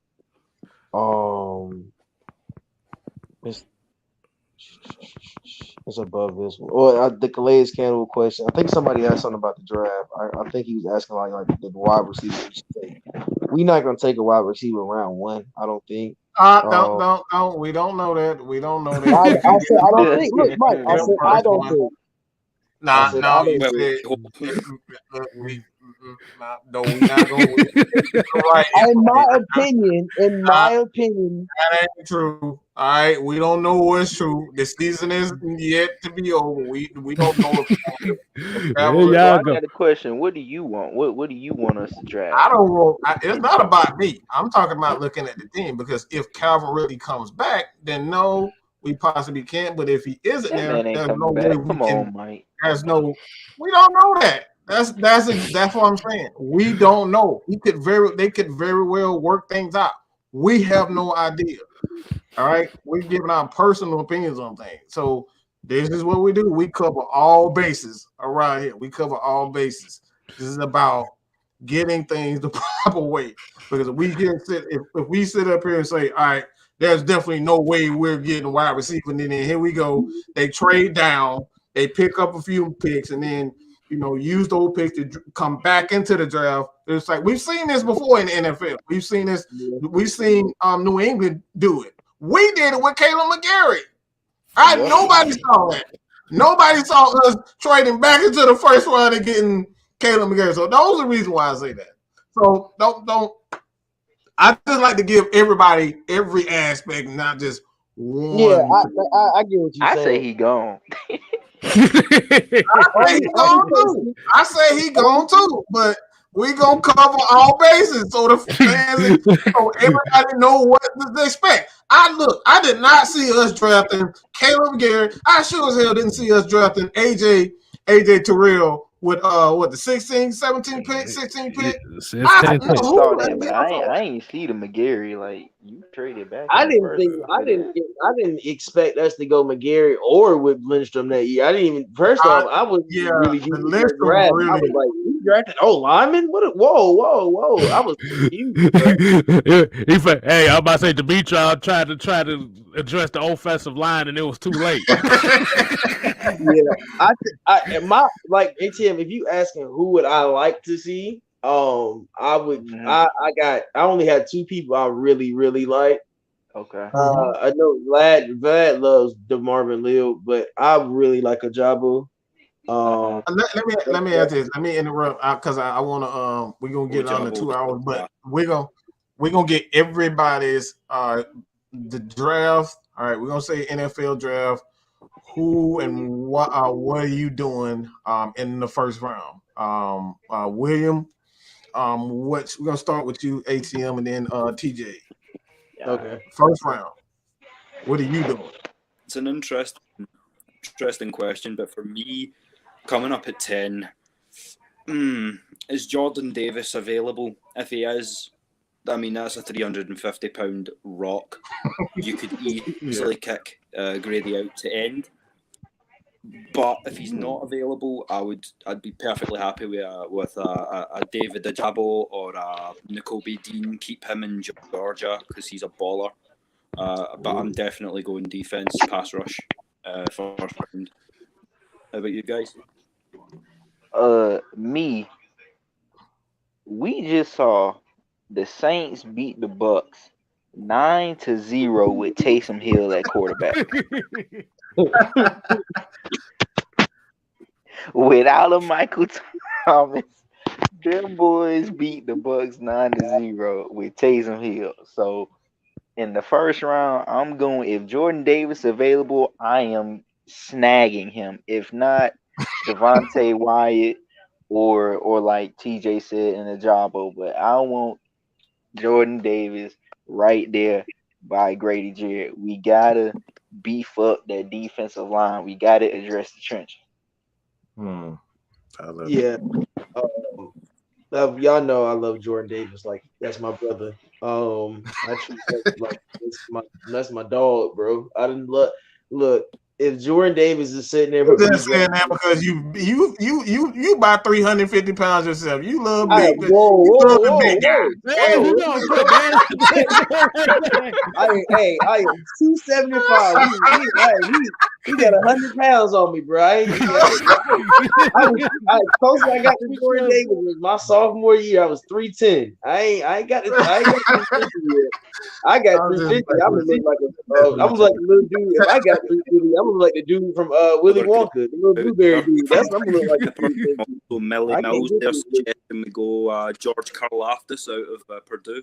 He would be another Purdue. On the edge. Karlaftis is a very good. All about him, bro. I really want. There's Jordan Davis, there's George Karlaftis, and there's Ajabo. I understand somebody said Nakobe Dean because he's in Georgia.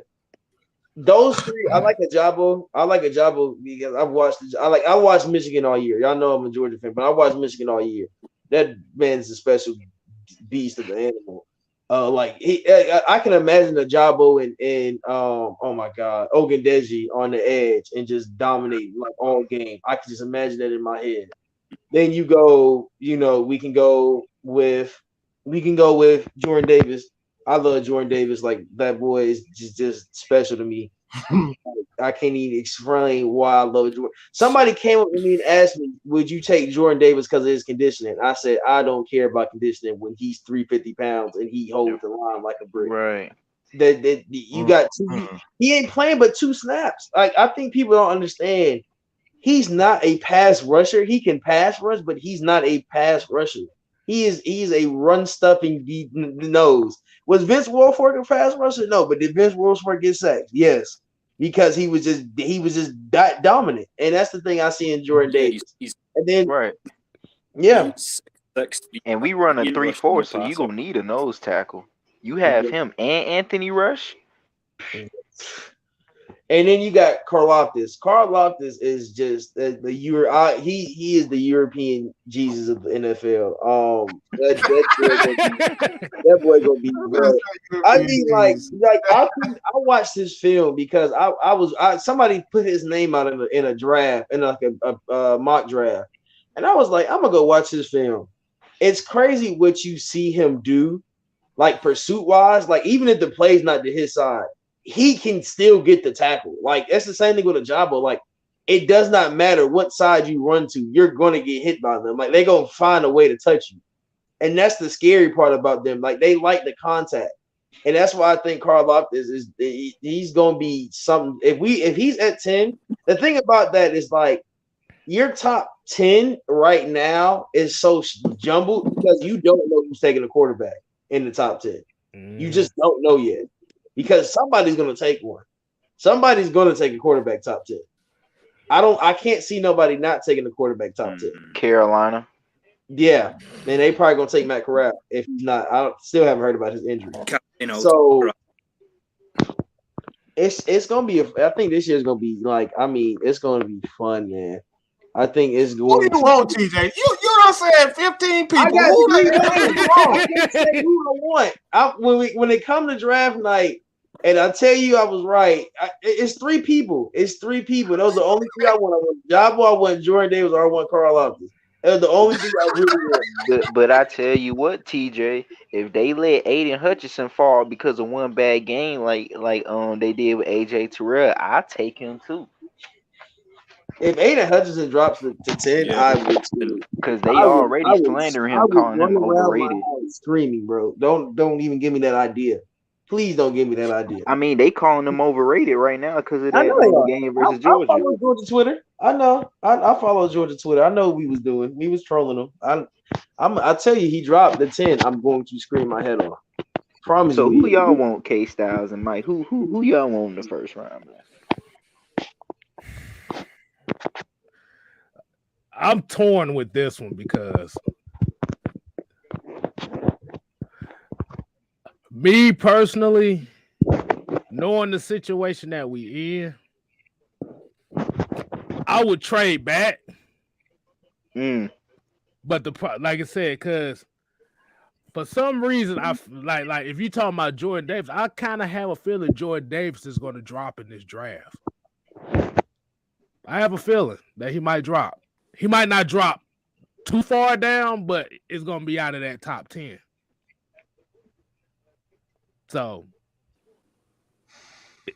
if that's the case, yeah, Jordan Davis. I don't really, like I said, I like a Jobo too, but there's another guy that I'm keeping my eye on that is very, very interesting to me. What's his name? Devin Lloyd. Oh yeah, out of Utah. Yep. Oh yeah. Yeah. That boy big too. That boy big too. Yeah. So you can also look at secondary as well. I mean, look at Sauce Gardner out of Cincy. I mean, there's some great corners as well. It's a pretty deep draft all around. The QB position isn't massively deep, but apart from that, I mean, most of the other positions are stacked. Right. I was gonna ask y'all about Sauce Gardner after Mike tells us who he wants in the first round.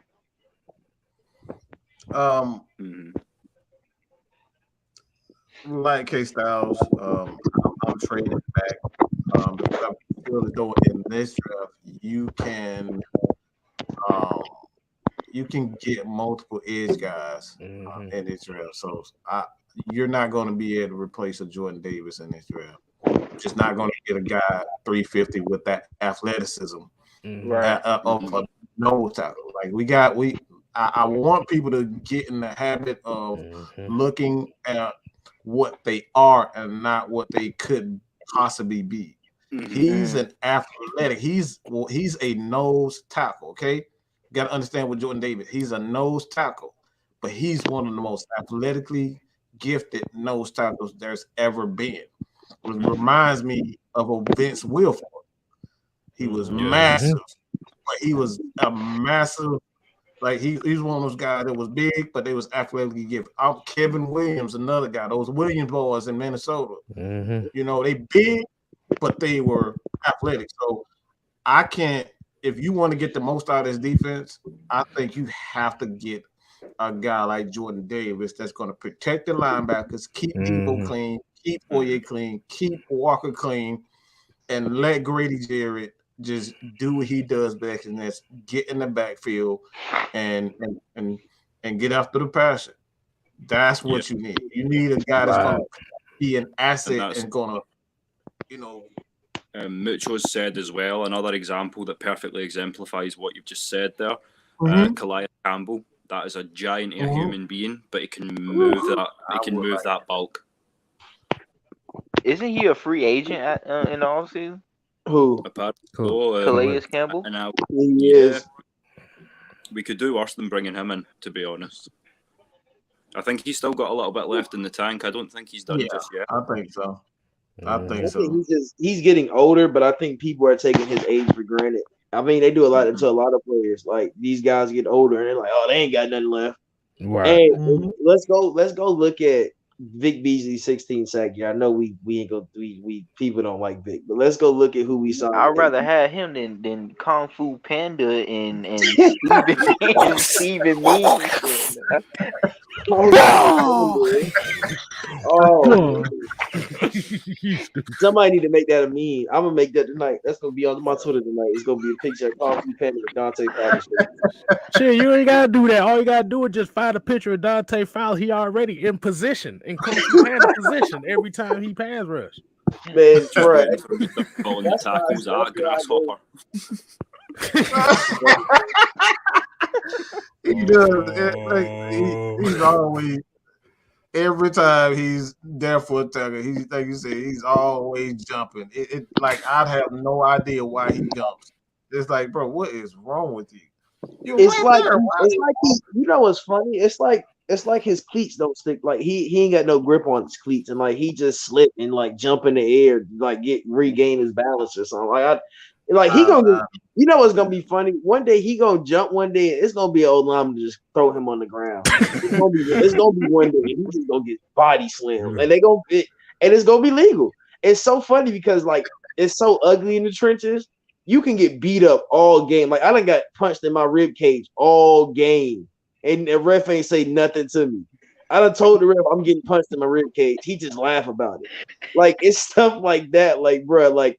It's so ugly. He gonna get slammed with somebody gonna grab him in the air. Nobody's grabbed him in the air yet. They just ain't ready to see him jump. Somebody go watch him jump one day and they gonna slam him.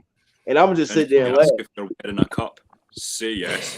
They all do, because they are gonna test that theory. So just tell them you're wearing one. Right. Save yourself a whole lot of trouble.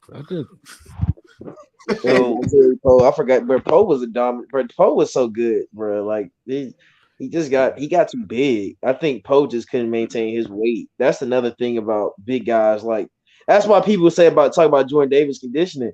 Y'all don't. I think people don't. If y'all don't know the story, Jordan Davis came to college at like 375 and had to lose weight to make the team. Kirby made him that weight. 375. He was ginormous, bro. That motherfucker was on the Leonard Davis side of the game with that. Good Lord. I think it was like something. I gotta find the exact weight, but I remember the story. They told his story during one of the games. He was so big that Kirby said, when you get to Georgia, if you don't lose so many weights, you ain't gonna be able to stay here. Like it was something to that degree. Wow. I know we're about to close, so I got one more question. 30 pounds because he's looking great and evidently he's playing great.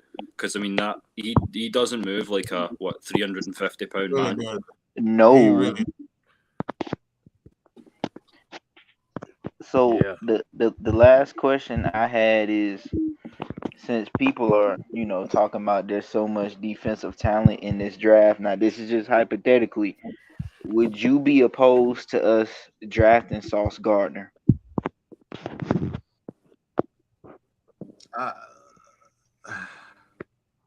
I will only say yes because of the money issue. You can't afford. You got AJ Terrell. AJ is gonna get $100 million. Okay, Yeah, he's going to and need about paid. time. Yeah, about time you Sauce is really becoming to his own. If he becomes a top corner, AJ is gonna, he's gonna. So I don't. That's difficult. You're definitely you're gonna need a guy like that's gonna be a compliment to Terrell and a guy like because in this league you can't keep two good corners. Can't keep two good corners. So you're gonna need rotational guys that's gonna be able to. Well, on the subject of rotation, I mean, Isaiah Oliver hasn't played too badly this year. Even if you want to play him as more of a kind of nickel and dime package sort of guy, I reckon he can definitely contribute.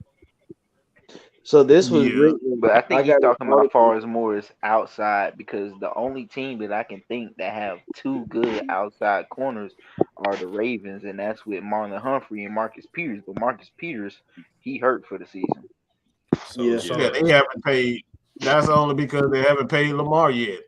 So one of those guys gonna have to go, right? Because Lamar about to get broke. He about to be broke something proper. So he's about to get about $200 million. So again, like I like the idea, but the money in the NFL it dictates how you can build the defense because it's an offensive driven league. And most of the offensive players get paid a lot of money. So it's like having two good corners in the league when we need a pass rush on top of it. I just don't see us drafting Sauce. I would love it if he falls into the second round. That's perfect for us. Then you go after him. But Sauce is good. He's a first rounder. That dude is a first rounder. Yeah, he going. Millie Mills. You know, it's funny they have him ranked number 5 though. Like that's the wild thing about it. Like he's ranked. Mike done told y'all about them PFF grades. Yeah, that's the thing. So this is a quote from 2019. This is Kirby Smart talking about Jordan. He said Jordan comes and works cardio more than anybody else we've got. This is when this is his sophomore year. This is when they say he was because they were saying he was struggling with his weight. I mean, he had a back. He got hurt when he played in the Sugar Bowl, but he hurt his back before the Sugar Bowl. But he was struggling with his weight his whole career, basically. So, like when you think about it, you're big, you gain weight faster. Like if you big and if you still can work out, but he gains a lot more muscle now. I think a lot of his mass now is muscle, and that's the scary part about it. So like basically, he was Zion Williamson. Yeah, like Zion, like how Zion is just fat now. Like he ain't Zion ate it. He's about to eat his way out the league. This man just got another good point here from Millie Mills. He's suggesting that we pay our AJ up with his former teammate and Andrew Booth Jr. That would be pretty fire. That would be. I like that too. And that's the thing about it. Like it's this draft class is so deep defensively that you're really not gonna miss. We got 2 second-round picks and 1 first. Really and truly, if we go defense 3 players and we draft and this what we saw last year, like that draft class last year, all those guys have performed at least once or twice this year. And we know Kyle Pitts is always gonna perform, but like even the later round picks have performed to a point where we're like, okay, those guys are solid. So imagine what'll happen if we go in this draft with another good draft class, right? With money. That's how I put it. With the 3 first, the 3 picks in the early rounds, I would probably, if it was me, I did a mock draft recently. I mean, I took Jordan Davis round 1, Nakobe Dean with my first pick in round 2, and then Daniel Fatalele. I think we really need to bolster that offensive line, but we definitely need to get some more bodies that can ball on that defense. Foye is great, Terrell's great. We've got a few players that could be something with a little bit of work, but defense is where we need to make the biggest adjustments, I think, and then maybe look at a tackle before it gets too late. Yeah, you're right at that point because we don't know how long Jake got. We really don't. Exactly. So you got to go. You want to at least have a guy that knows the system. If Jake, it might be 2 years, and Jake, I pray to God it don't happen, but Jake might just have a major injury one time, and you ain't got nobody to back him up. Like they don't know the system. You got to go sign a free agent. So you want a guy in your system that learn. It's the same. Let's think about college football, high school football. You get freshmen in, you get these young guys in. What do you do at high school? When you a freshman, you play JV, but you still learn the same offense as the varsity team. It might just be a little bit more simplified. When you go to college, you ain't got JV, but you still practicing with the seniors, and you still learning from them. You learning little tools and tricks from them. It's stuff like you gonna need those guys. You gonna have to, we love Jake. I've always loved Jake. Jake was my first Falcons autograph when I grew up. He's even when I went my first time going to Flowery Branch, Jake Matthews was my first autograph. So I always loved Jake for that. So you gotta get him. You gotta think about what is going to be for Jake. And I hate to say it like that, but it's slowly going to be a time where he's going to wind down and not want to play no more. Look at his family. Look how fast Clay retired. I didn't think Clay was going to retire when he retired. He retired already? It's a bloodline with them, bro. Like and you know that you want to protect your body as long as you can. And he's played for a while now, and it's like, okay, Jake, what you want to do. So it's sad. It's sad when you draft players and like Roddy White. When we drafted Julio, we kind of sort of knew Roddy was slowly winding down, even though he stayed on longer than we thought, but like slowly winding down to get another receiver and to be wide receiver number one. So it's like, when this transition is going to happen, and we draft a tackle this year. We know Jake. I just want to learn. I just want these guys to learn. These young guys got to have veterans to learn from, and they got to be good veterans. And that's you get a tackle now to learn from Jake Matthews. You gonna have a solid tackle when he finally starts. Or move Jake into the guard, because somebody needs to seriously teach Jalen Mayfield how to fucking pull. He's not done it that much, but when he tries to pull it, is a comical sight. If you want to right tackle playing left guard, so you got a right hand dominant man playing left side, bro. It's hard out there. He getting killed out there, but I mean, you got him playing left guard. He been playing right tackle his whole life. So I mean, that's the. And then he played his COVID year. So I mean, he a year away from football, and then got drafted and had to go play in the NFL. I was gonna say that's why that Matt Gonal and Josh Andrews injury hurt so bad too. It hurt, but it into the little Falcons room. So I'm gonna pause the cam and mic, and I'll be back in just a moment, boys. Okay. All right. What were you gonna say, K Styles? I was about to say, it hurt, but it helped at the same time. Because for the young guys to get experience, it helped him because now you give them that experience at that left guard spot. Like I said, we don't know what the hell's gonna happen this offseason, but they might surprise the hell out of all of us and pull a move off we didn't even know, we didn't even think about. We gotta be prepared for that. That's why I don't want to set on a position. We don't know. Like I said, they could very well say, all right, this Calvin Ridley situation isn't as bad as we all think it is. I still think it is that bad, but they might not. I told you, I say he gone. Oh, we know. That's what I'm talking about. We know that. See, but here's the thing: if you trade Calvin Ridley, you save $11 million on the cap. You say that, yeah. So that's why I say he's out of here, because that $11 million, they can bring in somebody else they can control. Right. Like, it's all about control with coaches. They want to have their vision and no one go against that vision. And right now, Calvin Ridley goes against that vision because he's not here. he's not here, it's obviously he's not on board for whatever reason. Yeah, cause Young Thug and other buddy ain't cutting it, man. Young Thug and Desi Banks. Oh Yeah. my God, The fact we made that them man be get Atlanta. Who thought like, okay, yeah, let's get those two guys to be our faces of Atlanta for when we do media stuff. I'm like, bro, y'all could have chose somebody a lot better than them two.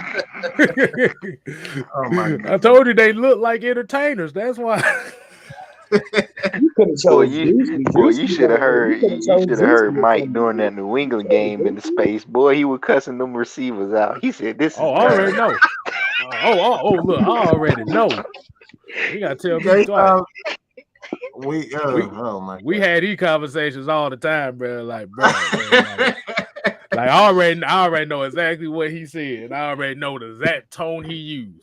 Boy, that man almost left the space when them receivers ran into each other.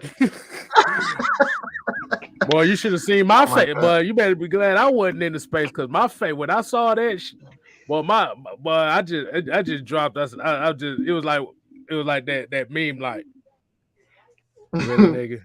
Y'all gonna run into each other. Oh my God. Hey man, let's get the last thoughts, man. Anybody want to go first now? You want to go first, ATM? No, I'll let you have. I'll go first. Final thoughts. Sunday's a big game. No matter if we make it, we might not make the playoff. I don't really care.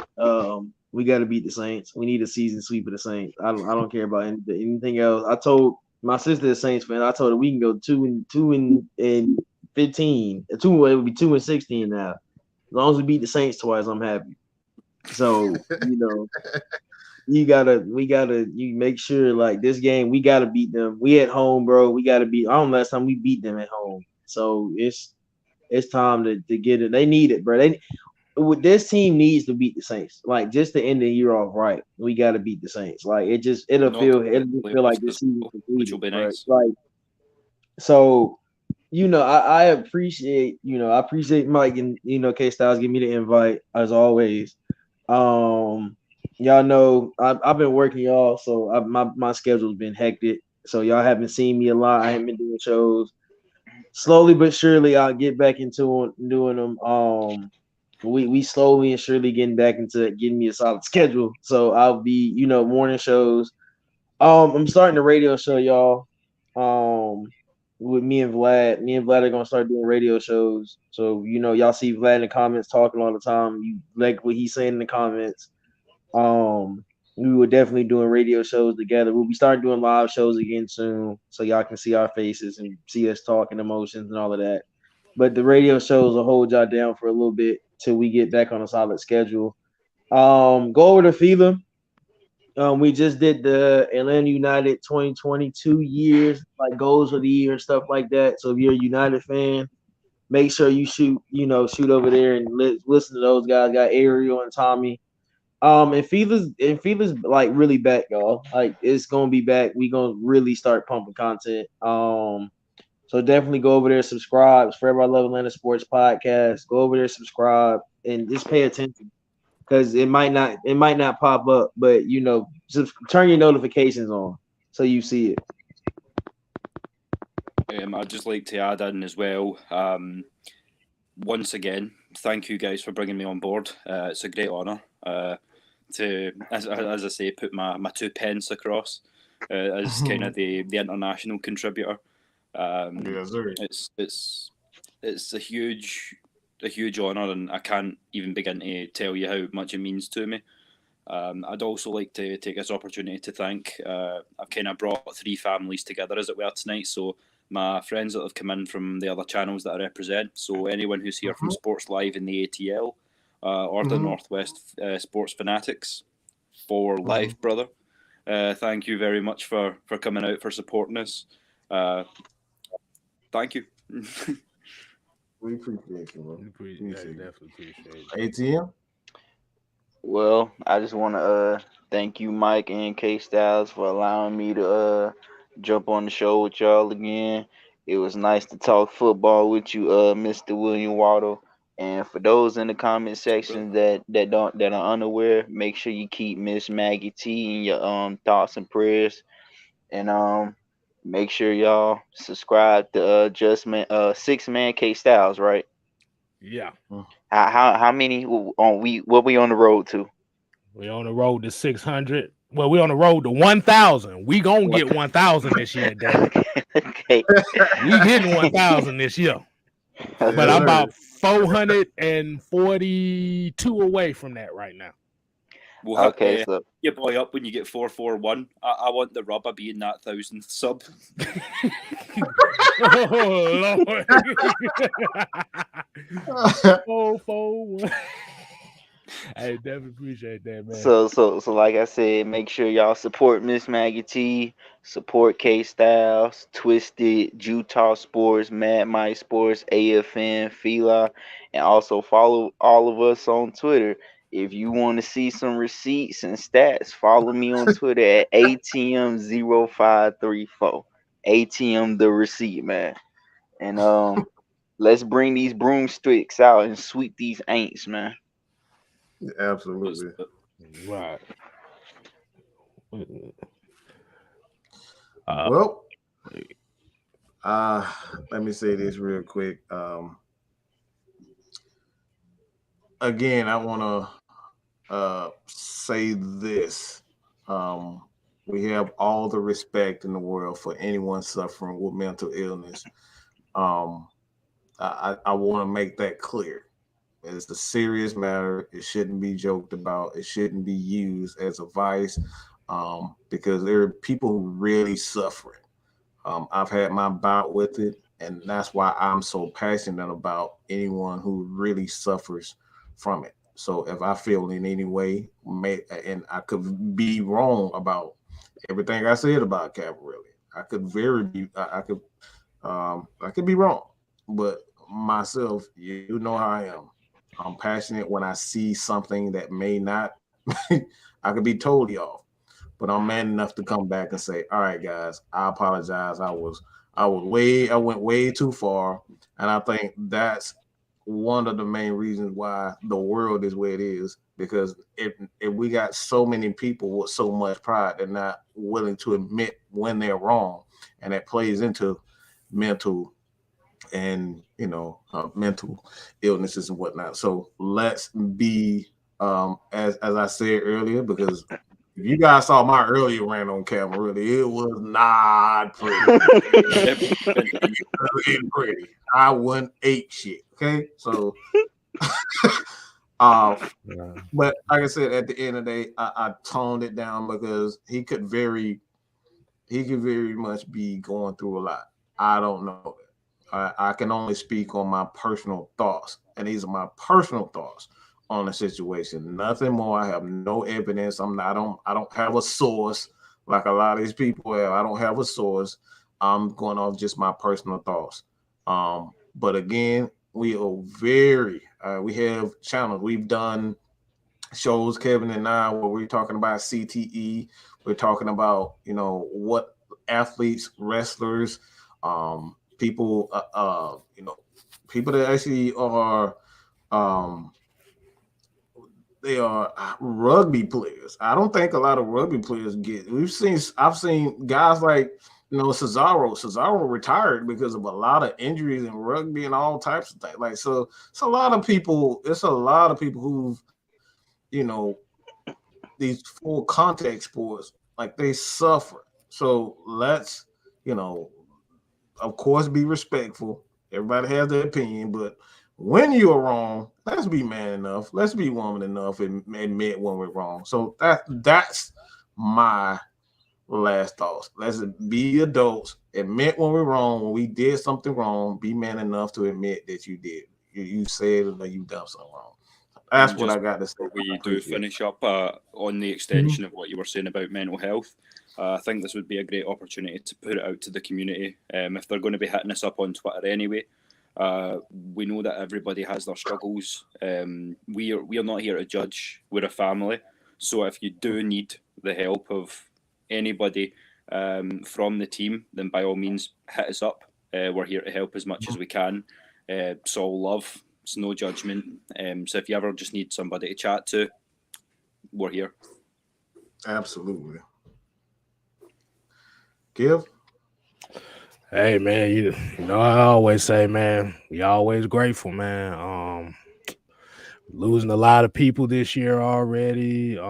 People, this COVID thing didn't hit a lot of people hard. Actually, I think this is the quickest COVID didn't hit somebody in a year. It's only the 7th of January, and it seemed like it didn't hit worse than it did all of last year. Yeah. So everybody just make sure y'all be careful out here. Make sure you don't take nothing for granted out here. Hey man, just live your life, man. Definitely appreciate everybody tuning in. Appreciate William, Moneyman, ATM, TJ, LT for coming on here with us. If y'all just now tuning in, if you haven't seen earlier in the show, we had the Dan Reeves tribute. So you make sure y'all replay and watch that if you didn't get a chance to see that. We're gonna re-air it. We'll re-air it so everybody can see it again. Right. So hey, all I gotta say, man, is just don't take any of this stuff for granted. And hey, just be happy where you at. Hold your loved ones tight because you don't know when is going to be the last time you get to hold them. I didn't get the chance to put it across earlier because I was backstage, but rest in peace to Coach Reeves. Sorely missed throughout the league, not just by Falcons fans. So it's been a real honour to join you guys tonight and to help you put this across. Thank you, sir. Appreciate it. All right. So, hey, man. Until next time, y'all, as we say here at AFN, we ain't here to play. We here to stay. You ain't got to go home. But you get the hell out of here. Deuces. Rest in peace, Dan Reeves. Yes, sir.